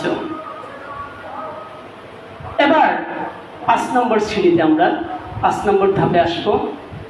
তো রায় রামানন্দ বলছেন যে জ্ঞান মিশ্রা ভক্তিও তিনি বলছেন বাহ্য। রায় রামানন্দ বলছেন এবার প্রভু, তাহলে জ্ঞান শূন্য ভক্তি সাধ্য বস্তু। আগে বললেন জ্ঞান মিশ্রা, আর এখন বললেন জ্ঞান শূন্য। এবার বললেন প্রভু এহ হয় আগে কহ আর 5 পাস, 5ম শ্রেণী পাস করব। হ্যাঁ, কিছুটা হইছে, মানে আলো আর আসতে আলো আর একটু কঠিন বিষয়। আসলে আমরা শ্রবণ করব আস্তে আস্তে। আমাদের যে পাঠকবৃন্দ আছেন, গুরুদেবের উত্তম ভক্ত যারা আছেন, শিষ্য আছেন, ওনারা আরও এটাকে ব্যাখ্যা প্রদান করবেন। আমি অধম চেষ্টা করতেছি, কৃপা করবেন আপনারা। যে জ্ঞান শূন্য ভক্তি, জ্ঞান শূন্য ভক্তি। এবার প্রভু বলছেন এহ হয় আগে কহোয়ার। এবার এই যে ভক্তি, এই জ্ঞান যেটা, এই জ্ঞানটা আবার 3 প্রকার। জ্ঞানটা হয় 3 প্রকারের। যে 3 প্রকারের মধ্যে ব্রহ্ম আর জীব এক, এই বাবাটা মহাপ্রভু বলছেন না। তারপরে ভগবত তত্ত্ব জ্ঞান, তারপরে আরেকটা কি, আরেকটি 3টির মধ্যে ভগবত তত্ত্ব জ্ঞান, তারপরে জীব ব্রহ্ম জ্ঞান, তারপরে জীব তত্ত্ব জ্ঞান। এই 3টা, এই 3টার মধ্যে যে জীব তত্ত্ব জ্ঞান আর ভগবত তত্ত্ব জ্ঞান, এটি ঠিক আছে। আর ওই যে জীব ব্রহ্ম ঐক্য জ্ঞান, এটিকে বাদ দিয়ে যেটা, ওইটা হচ্ছে জ্ঞান, জ্ঞান শূন্য ভক্তি। এটিকে মহাপ্রভু অনুমোদন দিচ্ছেন, কারণ এটির মধ্যে সেবাটা আছে। এবার মহাপ্রভু বলছেন এহ হয় আগে কহার। তো এই যে জ্ঞান শূন্য ভক্তি, এই জ্ঞান শূন্য ভক্তিটাই হচ্ছে প্রেম ভক্তি। জয় রাধে। এই জ্ঞান শূন্য ভক্তিটাই হচ্ছে প্রেম ভক্তি। এই জ্ঞান শূন্য ভক্তি, এই প্রেম ভক্তিটা কিন্তু আস্তে আস্তে আসবে না। সাধন করতে করতে করতে করতে করতে করতে তারপরে আমরা প্রেম ভক্তিতে আসব। সাধন করতে করতে, সাধন ছাড়া প্রেম ভক্তিতে আসা যাবে না।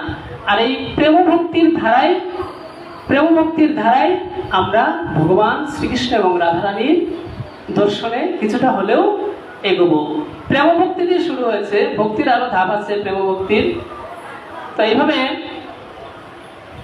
প্রেম ভক্তির ধারায় আমরা রাধাকৃষ্ণের লাভ করব। তো এখানে মীরাবাই তিনিও পেয়েছিলেন ভগবানকে প্রেম ভক্তির ধারা। মীরাবাই ভগবানকে পেয়েছিলেন প্রেম ভক্তির ধারা। কারণ মীরাবাই যখন তাহার গৃহে থাকতেন তখন একজন পরপুরুষের সাথে কথা বলতে শুনতেন। উনার পাহারাদার যারা ছিল,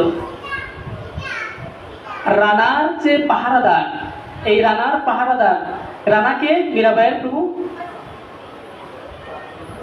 ভাইয়ের রানা নে বিষ পিয়া, মীরা নে মানো অমৃত পিয়া। রানা বিষ দিয়েছে, কিন্তু মীরাবাই যখন ওটি ভগবানকে অর্পণ করে পেলেন, ওটি কিন্তু অমৃত হয়ে গেছিল। তো মীরাবাই যখন গৃহে থাকতেন ঘরের মধ্যে, তখন একজন পরপুরুষের কথা শুনতেন। তখন রানা যে পাহারাদার তারা বলল যে, হে মহারাজ, এইভাবে একজন পরপুরুষ মীরাবাইয়ের গৃহে আসে। তো ঠিক আছে, তোমরা ওইখানে পাহারা দাও, যখনই আসবে তখন আমাকে খবর দিবে। তখন কান পেতে আছে, তখন ওই পাহারাদার শুনতে পাচ্ছে যে কে যেন কথোপকথন করছে মীরাবাইয়ের সাথে। তখন সাথে আমার নিয়ে আসার পরে যখন দরজা খুলে দেখলো, তখন তো সেখানে কোনো পরপুরুষ নেই। তখন মীরাবাইকে জিজ্ঞেস করলো, তোমার এখানে তো একজনের কণ্ঠ শুনেছিলাম, সে কই? আর রানা তো খেপে গেছে ওই যে পাহারাদারের উপর, এখানে তো কেউ নেই। তো মীরাবাইকে পাহারাদারটা বলছে, না না, এখানে কেউ এসেছিল। মীরা বলেছে যে ঠিকই, এখানে একজন এসেছিলেন, একজন পুরুষ। তারা বলছে একজন পুরুষ এসেছিলেন। মীরাবাই বলছেন পুরুষ না, তিনি এক পুরুষ উত্তম এসেছিলেন। তোমাদের এই চক্ষু দিয়ে তাহাকে দেখতে পারবে না, তাহাকে দেখতে হলে অন্য দৃষ্টি দরকার। তোমার কোথায় কি ওই পরম পুরুষোত্তম ভগবান চলে আসবেন? হ্যাঁ, তখন মীরাবাই বললেন, ভগবানকে ডাকা লাগে না, যার মধ্যে প্রেম ভক্তি আছে ভগবান তাহাকে খুঁজে স্বয়ং চলে আসেন। এটি মীরাবাই যখন বললেন, তখন এইভাবে কথোপকথন হয়েছিল যে যার মধ্যে প্রেম ভক্তি তাকে কিন্তু ডাকা লাগে না, স্বয়ং ভগবান তাকে খুঁজতে চলে আসেন। এইভাবে ভক্তির যে বিষয়টা, এই জায়গাতে এসেই এই শ্লোকের আস্বাদন হয়েছিল প্রভু, যে কৃষ্ণ ভক্তি রসভাবিতামতি ক্রিয়তাম যদি কুতোপি লভ্যতে তত্র মৌল্যম অপি মূল্য একম জন্মকুটি সুকৃতির্নে লভ্যতে। এই শ্লোকটি এই জায়গায় এসে আস্বাদন হয়েছিল। তো এখানে বলা হচ্ছে যে কৃষ্ণ ভক্তি রসভাবিতামতি, এই যে কৃষ্ণ ভক্তি কি সব দোকানে পাওয়া যায়? কৃষ্ণ ভক্তি সব দোকানে পাওয়া যায় না। কৃষ্ণ ভক্তি ওই যে আমাদের ভাইয়ের দোকান বা অমুকের দোকান, সেখানে যদি গিয়ে বলি যে কৃষ্ণ ভক্তি দাও, দিতে পারবে না। কৃষ্ণ ভক্তি কোথায় হয়? একমাত্র যেখানে ভগবত আসর, যেখানে ভক্ত সঙ্গ হয়, সেখানেই কৃষ্ণ ভক্তি পাওয়া যায়। জয় রাধে। তো বলছে কৃষ্ণ ভক্তি রসভাবিতামতি, এই যে কৃষ্ণ ভক্তি, এই কৃষ্ণ ভক্তিটা যেখানেই পাও দ্রুত কিনে নাও। জয় রাধে। সময় দেরি না করে যেখানে কৃষ্ণ ভক্তি সেখানে দ্রুত গিয়ে কিনে নাও। তো ঠিক আছে, কিনে নেওয়ার জন্য বলছে। তাহলে কিনতে হলে কি লাগবে? প্রেম পয়সা লাগবে, দোকানে গিয়ে বস্তু কিনতে হলে পয়সা লাগবে, কিন্তু এই কৃষ্ণ ভক্তি কিনতে হলে পয়সা দিয়ে কিনা যাবে না, এটি কিনতে হবে লোভ দিয়ে। জয় রাধে। কি দিয়ে কিনতে হবে? লোভ। লোভ দিয়ে। আর এই একমাত্র লোভ হচ্ছে এই কৃষ্ণ ভক্তি কেনার মূল্য। আর এই যে লোভ, এই লোভটা আবার এমনি এমনি আসবে না। এই যে খৌরাং কৃষ্ণাগি ওয়ারিতা যে খৌরাং শিবকারী হাইরি লোভ, এই খৌরাংশে কৃষ্ণাগি ভক্তিমুখ হয় লেইবনঙ্গনি। সেই খৌরাংশে এই যে তৃষ্ণা, এই লোভ এমনি এমনি আসবে না। জন্ম কোটি সুকৃতেন লভ্যতে, কোটি কোটি জন্মের ধারাও এটি পাওয়া যায় না, এই লোভটা, এই তৃষ্ণাটা। তো শুধু গৌর ভক্তবৃন্দ, আপনারা যে এখানে এসেছেন, নিশ্চয়ই আপনাদের কোটি কোটি জন্মের পুঞ্জীবিত এই সুকৃতির ধারায় আমরা এখানে এই হরি মন্দিরে আসতে পেরেছি। আরো আরো তো কত শত শত হাজার হাজার জীব আছে, কই মন্দিরে তো কেউ নাই, সবাই তো শুনতে পাচ্ছে। এই লোভটা জন্মাচ্ছে না, এই তৃষ্ণাটা জন্মাচ্ছে না। এই তৃষ্ণাটা পেতে হলে কোটি কোটি জন্মের সুকৃতি, আজকে এই জন্মে এতটুকু সুকৃতি, পরের জন্মে আরেকটু সুকৃতি, তারপরের জন্মে আরেকটু সুকৃতি, এইভাবে কোটি কোটি জন্মের সুকৃতি যখন পুঞ্জীভূত হবে, সেই পুঞ্জীভূত সুকৃতির ধারায় আমাদের এই কৃষ্ণকে খৌরা, কৃষ্ণকে ওয়ারিতা জন্মাবে। মহাপ্রভু এবং রামানন্দের সাথে যখন আলোচনা হলো, তখন প্রেম ভক্তির কথা যখন আসলো, তখন প্রথমেই দাস্য প্রেমের কথা আসলো। রায় রামানন্দ বলছেন, প্রভু যে সাধ্যবস্তুটা হচ্ছে দাস্য প্রেম। এই দাস্য প্রেমটাই হচ্ছে আমাদের মূল উদ্দেশ্য বা গন্তব্য। প্রভু বলছেন না, ঠিক আছে, দাস্য প্রেমকেও প্রভু বলছেন এও হয়, কিন্তু দাস্য প্রেমের মধ্যে একটু কি আছে, গ্যাপ আছে। মানে ভক্ত ভগবানকে ভক্তি করবে, প্রার্থনা করবে, কিন্তু একটা দূরত্ব থাকবে, দাস্যতে দূরত্ব থাকবে। এই দূরত্বের কারণে মহাপ্রভু বলছেন এটি ঠিক আছে, কিন্তু এর চেয়ে আরো একটু আগে যাও তুমি। তখন বলছেন রায় রামানন্দ যে সখ্য প্রেম, দাস্য থেকে আরো উত্তম সখ্য প্রেম। আমরা আরো সিঁড়ি দিয়ে উঠলাম, যে দাস্য থেকে আরো উপরে সখ্য প্রেম। সখ্য প্রেমটা কি? যে ভগবানকে বন্ধু সুলভ প্রেম করা, ভগবানকে বন্ধু সুলভ প্রেম করা, এটি হচ্ছে সখ্য প্রেম। সখ্য প্রেমে ওই দাস্য প্রেমের যে দূরত্ব, এই দূরত্বটুকু নাই। কারণ ভগবান এবং আমি বন্ধু, ভগবান এবং এই যে গোপবালকরা ভগবানের কাঁধে চড়ত, বিভিন্নভাবে ইয়ে করতো সখ্যভাবে। মহাপ্রভু বলছেন ঠিক আছে, এটি উত্তম। মহাপ্রভু এটিকে বলছেন উত্তম, সখ্য প্রেমটাকে।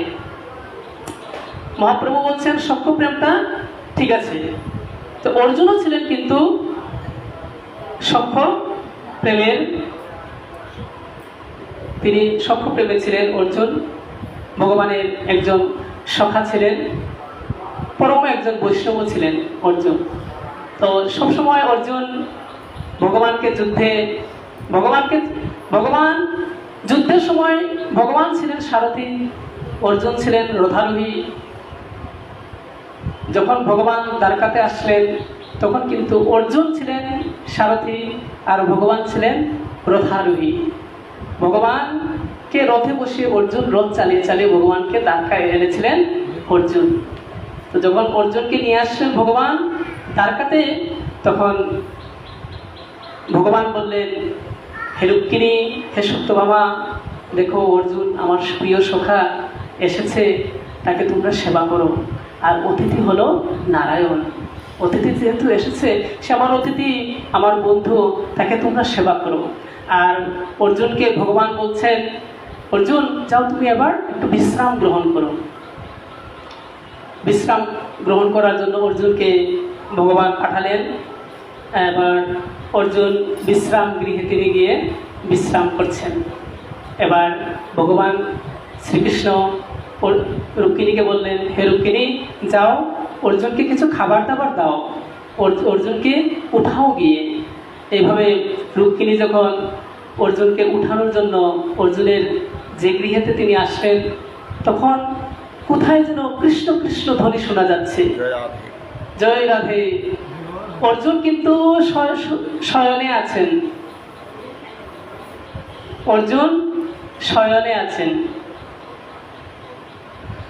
শয়নে, স্বপনে, কিংবা ভোজনে, নিদ্রায় সবসময় মহাপ্রভু বলছেন হরিনাম করার জন্য।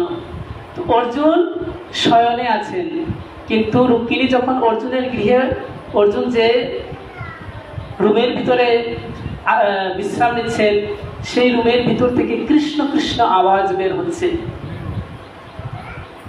তো যখন রুক্মিণী ঢুকলেন, দেখলেন যে অর্জুন শুয়ে আছে, কিন্তু অর্জুনের প্রত্যেকটি লোমকূপ থেকে কৃষ্ণ কৃষ্ণ কৃষ্ণ কৃষ্ণ বের হচ্ছে। কৃষ্ণ কৃষ্ণ কৃষ্ণ কৃষ্ণ কৃষ্ণ কৃষ্ণ শ্রীকৃষ্ণ, এভাবে অর্জুনের প্রত্যেকটি লোমকূপ থেকে কৃষ্ণ কৃষ্ণ আওয়াজ বের হচ্ছে। আমরা, আমাদের পিতামাতারা, আমাদের গুরুজনরা বলেন যে শয়নের পূর্বে জয় কৃষ্ণ, হ্যাঁ, কৃষ্ণ নাম করে শয়ন করার জন্য। কিন্তু আমরা ওই জয় কৃষ্ণ বা কৃষ্ণ নাম করে শয়ন করি, তারপরে আমরা ঘুমিয়ে পড়ি। কিন্তু অর্জুন শয়ন করছেন, করার পরেও তাহার প্রত্যেকটি লোমকূপ থেকে কৃষ্ণ কৃষ্ণ আওয়াজ বের হচ্ছে, কীর্তন হচ্ছে। তখন এই কৃষ্ণ কৃষ্ণ শব্দ পেয়ে রুক্মিণী কি করলেন, হাতে তালি দিয়ে তিনি কীর্তন করা শুরু করলেন, কৃষ্ণ কৃষ্ণ করতে শুরু করলেন। এবার নারদমণি আসলেন। নারদমণি আসার পরে নারদমণিকে বললেন, হে নারদ, আমার রুক্মিণীকে পাঠিয়েছিলাম অর্জুনকে ডাকার জন্য, যাও তো দেখো একটু গিয়ে কি অবস্থা অর্জুনের, রুক্মিণীর, সে কেন এখনো আসছে না। যখন নারদমণি গেলেন, তখন নারদমণি দেখলেন যে ওই কৃষ্ণ কৃষ্ণ আওয়াজ অর্জুনের প্রত্যেকটি লোমকূপ থেকে বের হচ্ছে, এবং রুক্মিণী হাতে তালিও এই শব্দের সাথে সেও কীর্তন করছে। সেই অবস্থা থেকে নারদমণিও তিনি আর থাকতে পারলেন না, তিনিও বিনাশ করে কৃষ্ণ কৃষ্ণ কৃষ্ণ কৃষ্ণ কৃষ্ণ কৃষ্ণ শ্রীকৃষ্ণ বলতে লাগলেন। এইভাবে একটা মহাকীর্তনের একটা সৃষ্টি হয়ে গেল। তখন ভগবান শ্রীকৃষ্ণ তিনি দেখলেন যে না, তো কি অবস্থা, আমি নিজে গিয়ে দেখে আসি। এবার ভগবান শ্রীকৃষ্ণ যখন গেলেন, এই অবস্থা দেখে তিনি আর থাকতে পারলেন না।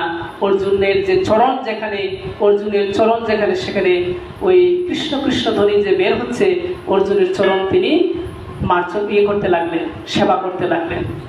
কারণ বহু দূর থেকে এসেছে অর্জুন, অর্জুনের পা তিনি সেবা করছেন, এবং ভগবানের নয়ন থেকে অশ্রু বের হচ্ছে। সেই টপ টপ টপ টপ করে যখন অশ্রু পড়ছে অর্জুনের পায়ে, তখন অর্জুন জেগে উঠলেন। জেগে উঠে দেখলেন, হে প্রভু, তুমি কি করছো প্রভু, তুমি কি করছো প্রভু, তুমি তোমার হস্ত দিয়ে আমার চরণ সেবা করছো প্রভু।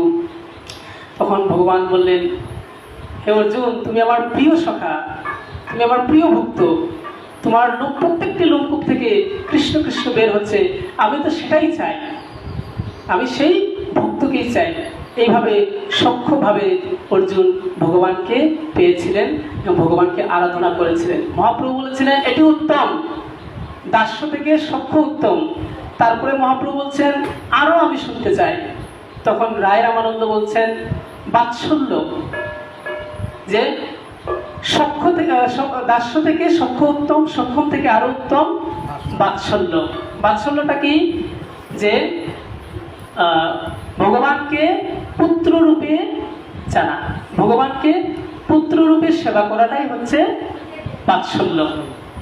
তো এইভাবে যখন বললেন, মহাপ্রভু বললেন এটিও উত্তম, বাৎসল্যটাও উত্তম। কেন? উত্তম বললেন। উত্তম বলার পরে বললেন যে আরো বলো, অর্থাৎ বাৎসল্য থেকেও আরো আছে, বাৎসল্য থেকেও আরো উপরে কিছু আছে। তো বাৎসল্য যখন বললেন, তারপরে একদম শেষে আসলেন মহাপ্রভুর কথায়। রায় রামানন্দ বললেন যে কান্তা প্রেম, হরি বল, জয় শ্রীরাম। জয় শ্রী রাধে, মাধুর্য প্রেম। এই সব দাস্য, সখ্য, বাৎসল্য, এই তিনটা থেকেও আরো উপরে কান্তা প্রেম, অর্থাৎ মাধুর্য প্রেম। জয় শ্রী রাধে। কারণ এই মাধুর্য প্রেমের মধ্যে আগের যে তিনটি প্রেম বা চারটি প্রেম, শান্ত প্রেমও আছে, যোগী ঋষিদের, জীবের সেবা, এই শান্ত সহ সবগুলো প্রেমের যা কিছু সব এই মাধুর্য প্রেমের মধ্যে আছে, পুঞ্জীভূত করা যায়। সবকিছু পুঞ্জীভূত করা আছে। তাই মহাপ্রভু যখন এই কান্তা প্রেমের কথা বললেন, তিনি রায় রামানন্দকে আলিঙ্গন করলেন। মহাপ্রভু আনন্দ পেলেন। মহাপ্রভু বললেন এই তো বোঝা এসেছে, যখন রাধা কৃষ্ণের এই যে কান্তা, ভগবান শ্রীকৃষ্ণকে পতিরূপে, ভগবান শ্রীকৃষ্ণকে প্রেয়সী রূপে যখন কেউ ভালোবাসতে শুরু করে, ভক্তি করা শুরু করে, তখন ওই প্রেমটাকে বলা হচ্ছে কান্তা প্রেম। এই কান্তা প্রেমের মধ্যে কোনো কামনা বাসনা নেই। এটিকে মহাপ্রভু বলছেন উপরে, অতি উত্তম। এটি শুনে মহাপ্রভু খুবই আনন্দ পেলেন। কারণ দাস্য প্রেমের যে সেবা, দাস প্রভুকে সেবা করবে, এই কান্তা প্রেমের মধ্যে এটি আছে। ব্রজের গোপীরা কান্তা প্রেমে ছিলেন, যে দাসও আছে, আবার সখ্য প্রেমের যে অসংকুচতা, হ্যাঁ, দাস্যের যে অসংকোচ, দাস্যের মধ্যে যে দূরত্ব, এই দূরত্ব নাই। তারপরে সখ্যের মধ্যে যেটা কাছাকাছি চলে আসা, এটিও আছে। আর বাৎসল্যের মধ্যে মমতা, ভালোবাসা, এটিও এই কান্তা প্রেমের মধ্যে আছে। তখন মহাপ্রভু খুশি হলেন। এই পাঁচটি গুণের সবগুলোই এই কান্তা প্রেমের মধ্যে আছে। এভাবে মহাপ্রভু বলতে লাগলেন, প্রভু কহে এই সাধ্যাবধি সুনিশ্চয়, কৃপা করি কহ যদি আগে কিছু হয়। যখন কান্তা প্রেমের কথা মহাপ্রভু শ্রবণ করলেন রায় রামানন্দের কাছ থেকে, তিনি বললেন, আহ নুঙ্গাইরে, খুব আনন্দ লেগেছে, হে রায় রামানন্দ, খুব আনন্দ লেগেছে। আর এদিকে রায় রামানন্দ এতদিন যে এই কথাগুলা শোনারও যে কেউ আছে, রায় রামানন্দ জানতেন না। রায় রামানন্দ মনে করতেন যে এই যে রাধা কৃষ্ণের যুগল সেবা, কান্তা প্রেমের কথা, এটি বোধহয় অন্য কোনো স্থানে চর্চা হয় না। এবার রায় রামানন্দ জানতে পারলেন, প্রভু কহে এই সাধ্যাবধি সুনিশ্চয়, কৃপা করি কহ যদি আগে কিছু হয়। রায় কহে ইহারও আগে পুছে হেন জনে, এতদিন নাহি জানি আছয়ে ভুবনে। এই কান্তা প্রেমের পরেও যে, কান্তা প্রেমের পরেও যে আরো কেউ জিজ্ঞাসা করবে, এরকম কেউ থাকতে পারে, আমি তো এটি জানিনি। ইহার মধ্যে রাধার প্রেম সাধ্য শিরোমণি, যাহার মহিমা সব শাস্ত্রেতে লেখানি। এবার রায় রামানন্দ কান্তা প্রেমের পরে তিনি রাধারানীর প্রেমের কথা তিনি বলতে শুরু করলেন। জয় শ্রী রাধে। যে এইভাবে রাধারানীর কথা, কান্তা প্রেম পড়ে মহাপ্রভুর কাছে রায় রামানন্দ রাধারানীর মহিমা বলতে লাগলেন। কারণ রাধারানী,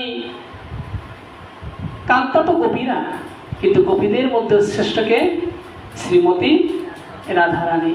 এই রাধারানী যখন রাসলীলা হয়েছিল, তখন ভগবান শ্রীকৃষ্ণ সমস্ত গোপীকে ছেড়ে দিয়ে তিনি একজন গোপিনীকে নিয়ে চলে গেছিলেন।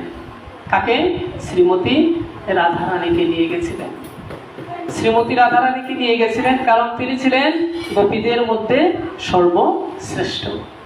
এইভাবে গোপীদের রাসলীলায় ভগবান রাধারানীকে নিয়ে গিয়েছিলেন।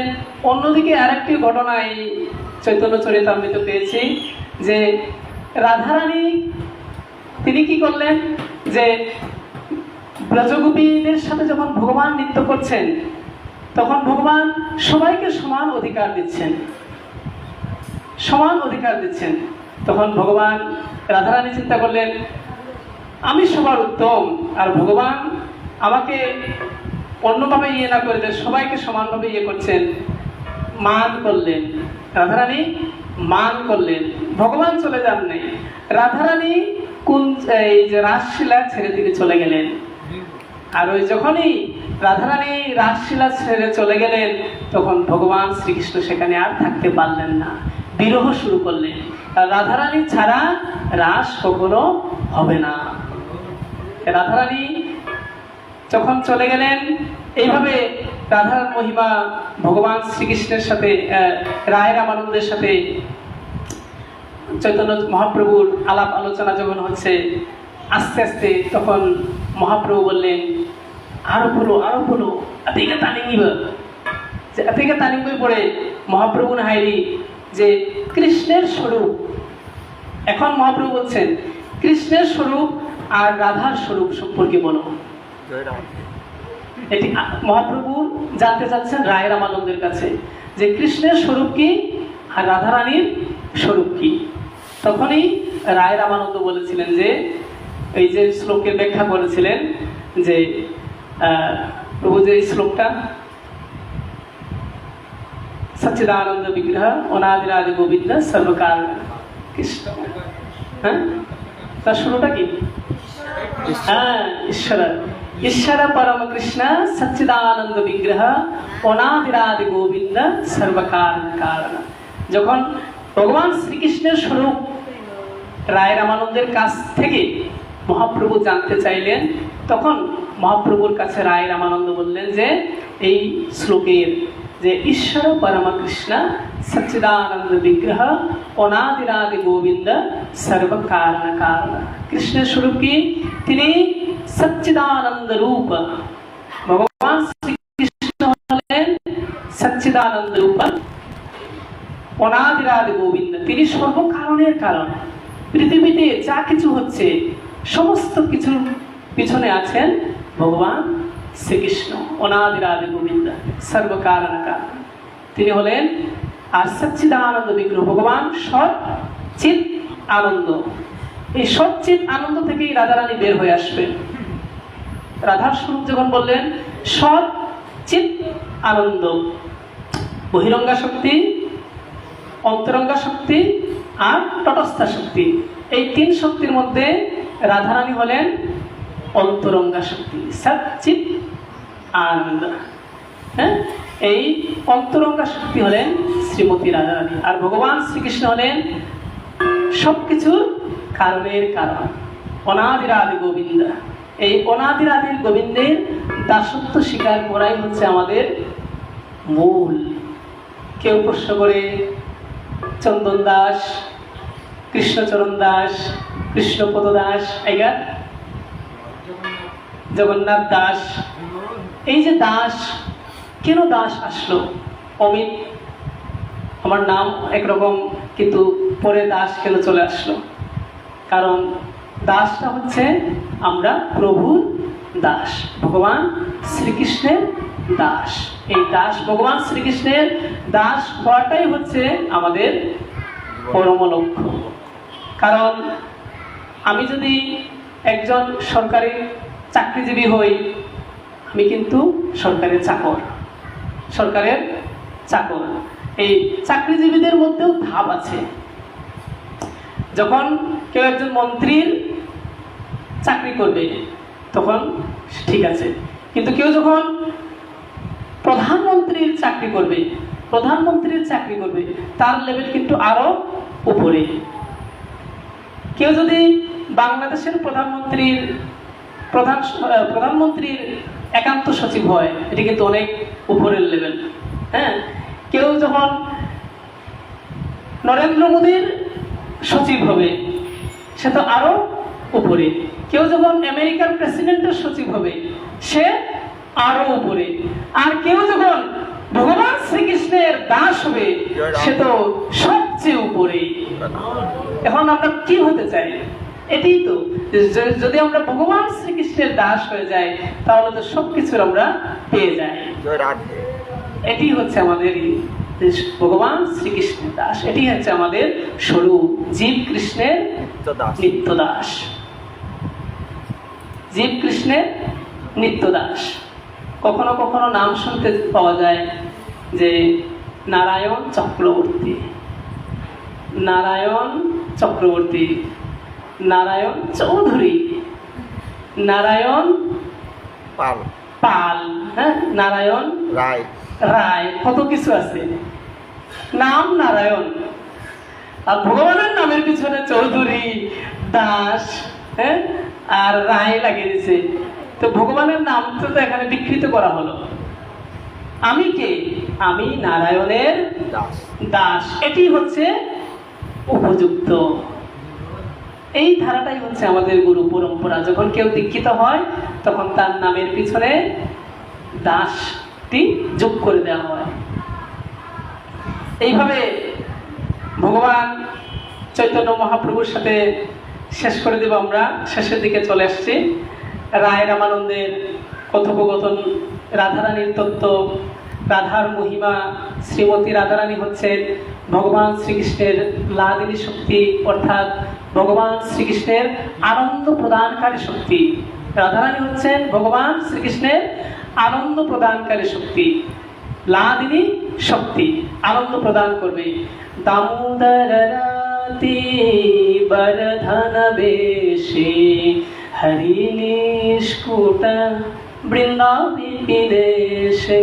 দামোদর রতি, এই রাধারানী দামোদর ভগবানের রতি মানে প্রেমটাকে বৃদ্ধি করেন। দামোদর রতি, হ্যাঁ, শ্রীমতী রাধারানী হচ্ছেন ভগবান দামোদরের রতি বর্ধনকারী। যে এইভাবে ভগবান শ্রীমতী রাধারানী হচ্ছেন ভগবান শ্রীকৃষ্ণের লাদিনী শক্তি। এইভাবে বলতে বলতে শেষ পর্যন্ত বলছেন রায় রামানন্দ, শ্রীমতী রাধারানী হচ্ছেন প্রেমের মহাভাব, প্রেমের পরাকাষ্ঠা, প্রেমের মহাভাব। প্রেম ভক্তির একদম সর্বোচ্চ যে স্তরটি, এটি হচ্ছে শ্রীমতী রাধারানী। এইভাবে যখন বলা বলি শুরু হচ্ছে তখন শেষের দিকে আরও আছে। তখন মহাপ্রভুকে রায় রামানন্দ বলছেন যে সখী বিনু এই লীলায় নাহি অন্যের গতি, সখী বিনু এই লীলায় নাহি অন্যের গতি, সখী ভাবে তারে সেই করে অনুগতি। রাধাকৃষ্ণের কুঞ্জ সেবা সাধ্য সেই পায়, সেই সাধ্য পাইতে তার নাহিক উপায়। অর্থাৎ সখীভাবে গোপীভাবে শ্রীমতী রাধারানী এবং ভগবান শ্রীকৃষ্ণের যুগল সেবা করাটাই হচ্ছে আমাদের পরম সাধ্য। এই সখী বিনা এই সখী ছাড়া এই কুঞ্জ সেবা রাসলীলায় কেউ অংশগ্রহণ করতে পারবে না। আমাদের ভক্তি জীবনে আমরা সুখীর অনুগত হয়ে এই নিবেদন ধরো সখীর অনুগত করো, এই নিবেদন ধরো সখীর অনুগত করো, কৃপা সেবা অধিকার দিয়ে করো নিজ দাসী। তো সখী হওয়ার বাসনা, আমরা যখন বৃন্দাদেবীকে সেবা প্রদান করি তখন আমরা এই ভাবটুকু প্রকাশ করি যে এই নিবেদন ধরো সখীর অনুগত করো। কারণ সখীর অনুগত হয়েই একমাত্র কুঞ্জ সেবা করা সম্ভব, রাসলীলায় অংশগ্রহণ করা সম্ভব, রাসলীলা আস্বাদন করা সম্ভব। এটি বলছেন রায় রামানন্দ চৈতন্য মহাপ্রভুকে। আরো বলছেন কি, অতএব গোপীভাব করি অঙ্গীকার, রাত্রি দিনে চিন্তে রাধা কৃষ্ণের বিহার। এইভাবে সখীর ভাব, গোপীর ভাব নিয়ে রাত্রি দিনে ভগবান শ্রীকৃষ্ণ এবং রাধারানীর বিহারের চিন্তা করতে হবে। সিদ্ধ দেহ চিন্তি করে তাহাই সেবন। সিদ্ধ দেহ আমরা কখন পাবো? খুব গুরুত্বপূর্ণ একটি বিষয়। সিদ্ধ দেহ চিন্তি করে তাহাই সেবন, সখীভাবে পায় রাধা কৃষ্ণের চরণ। যখন আমরা শ্রী গুরুদেবের কাছ থেকে দীক্ষাপ্রাপ্ত হব তখনই আমরা সিদ্ধ দেহ পাব জয় রাধে। গুরুদেবের কৃপায়। এই সিদ্ধ দেহে এই গুরুদেবের দীক্ষাপ্রাপ্ত হয়ে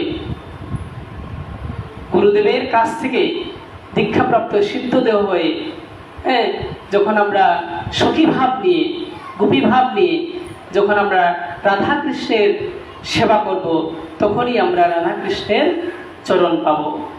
গোপী অনুগতি বিনা ঐশ্বর্য জ্ঞানে, গোপী অনুগতি বিনা ঐশ্বর্য জ্ঞানে ভজিলেহ নাহি পায় ব্রজেন্দ্র নন্দনে। হরি বল। জয় রাধে।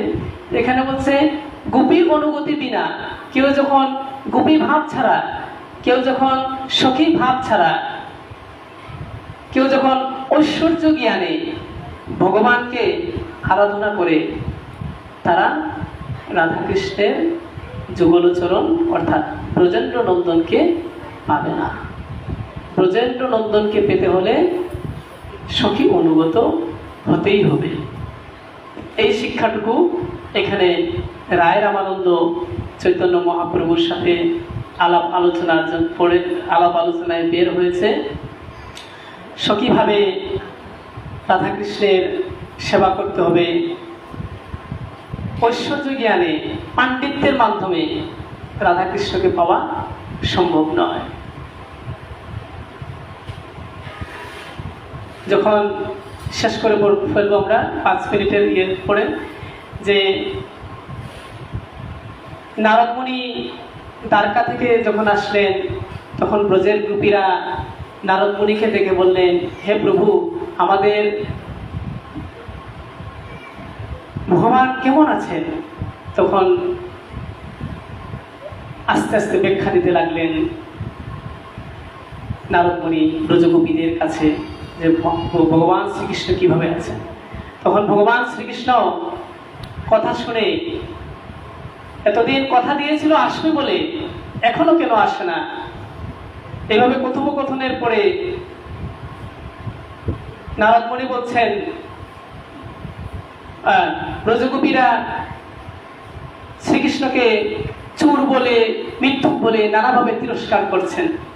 তো নারদমুনি বলছেন, তুমি এইভাবে ভগবানকে তিরস্কার করছো কেন তোমরা? কারণ ভগবান কত দায়িত্ব নিয়ে এসেছেন ভক্তদের রক্ষা করার জন্য। সর্বধর্মা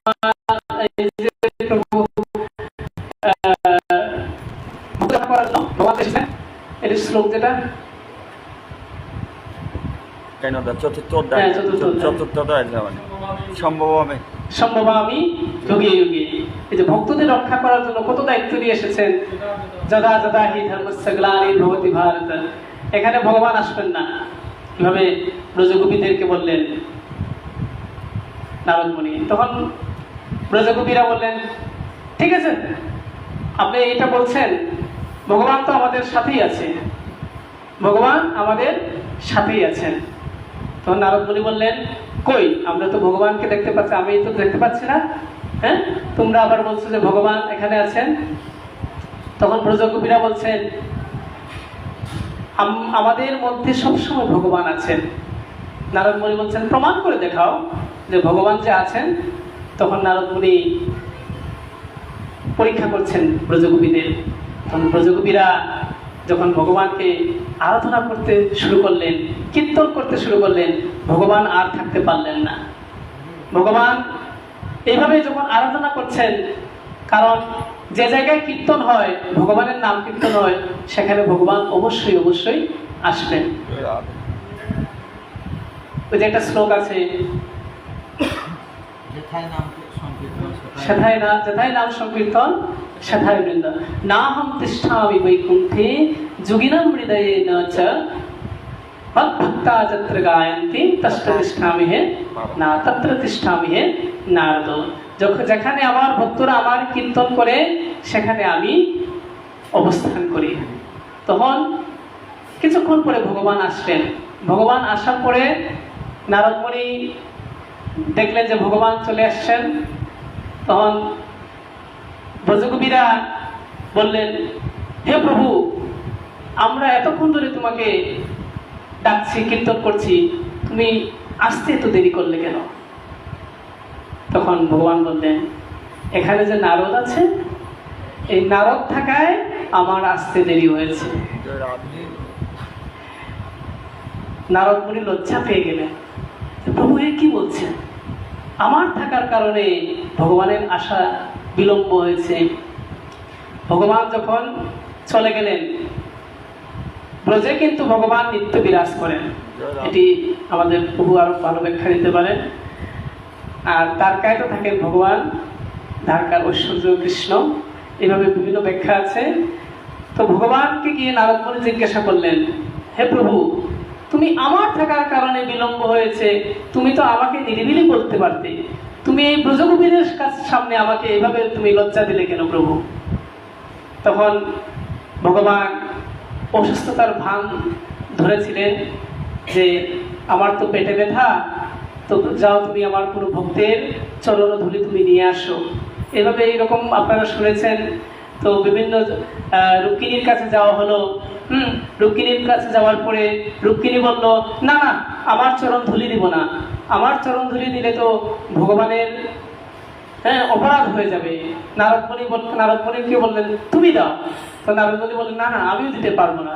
এইভাবে বিভিন্ন স্থানে গিয়েছিলেন নারদ মুনি ভগবানের পেটে ব্যথা যাওয়ার জন্য, চরণ ধুলি আনার জন্য, কিন্তু কেউ চরণ ধুলি দেয়নি। এইভাবে যেতে যেতে যেতে যেতে যখন এই ব্রজঙ্গনাদের কাছে ভগবান কথা, অসুস্থতার কথা নিয়ে আসলেন নারদ মুনি, তখন সাথে সাথে ওই ব্রজের ব্রজঙ্গনারা অজ্ঞান হয়ে পড়েছিলেন। কারণ এরাই হচ্ছে ভগবানের শ্রেষ্ঠ ভক্ত, গোপীরা হচ্ছে ভগবানের শ্রেষ্ঠ ভক্ত। কারণ গোপীরা কখনো নিজের সুখ কামনা করে না, ব্রজের গোপীরা কখনো নিজের সুখ কামনা করে না, রাধা কৃষ্ণের সুখই তাদের শ্রেষ্ঠ সুখ। এটি হচ্ছে গোপীদের মূল বিষয়বস্তু। এইভাবে ব্রজের গোপীদের চরণ ধুলি পাওয়ার পরে ভগবানের পেটে ব্যথা চলে গিয়েছিল। এইভাবে রায় রামানন্দের সাথে মহাপ্রভুর আরো আরো আলাপ হয়েছিল, অনেক অনেক তত্ত্ব, অনেক অনেক বিষয়বস্তু বের হয়েছিল। জানি না আপনাদের কাছে কতটুকু বলতে পেরেছি। কোনো যদি ভুল ত্রুটি হয়ে থাকে তাহলে এটি আমার নিজের, আর যদি আনন্দ প্রদান করতে পারি ভগবানের কথায়, তাহলে এটি মনে করবো যে গুরু গোবিন্দের কৃপা, আপনাদের কৃপা। হরে কৃষ্ণ, জয় শ্রী রাধে। এইভাবে রায় রামানন্দ এবং মহাপ্রভুর কথোপকথন আমরা আস্বাদন করলাম। এটি আরও যারা যারা আপনারা নিজেরাও এটি শ্রী চৈতন্য চরিতামৃতের 8ম পরিচ্ছেদ খুলে দেখবেন। এখানে আরও অনেক কিছু বিষয় আপনারা নিজেরা পড়লে আরও আনন্দ পাবেন। আমি এত বেশি আনন্দ দিতে পারিনি, খুব কঠিন কঠিন বিষয় এবং বিভিন্ন আমাদের সাধারণ জীবনের উত্তর এখানে পাওয়া যাবে এই রায় রামানন্দ এবং মহাপ্রভু সম্বন্ধে। জয় শ্রী রাধে। আজকে এতটুকুই, ভগবানের কথা বিশ্রাম। হরে কৃষ্ণ, জয় শ্রী রাধে, জয় শ্রী রাধে, জয় শ্রী রাধে। जय श्री कृष्ण चैतन्य प्रभु नित्यानंद, श्री अद्वैत गदाधर श्रीवासादि गौर भक्तवृंद। हरे कृष्ण कृष्ण कृष्ण हरे हरे, हरे राम राम राम हरे हरे। हरे कृष्ण कृष्ण कृष्ण हरे हरे, हरे राम राम राम हरे हरे। हरे कृष्ण कृष्ण कृष्ण हरे हरे, हरे राम राम राम हरे हरे। हरे कृष्ण, जय श्री राधे, जय श्री राधे, जय श्री गुरुदेव।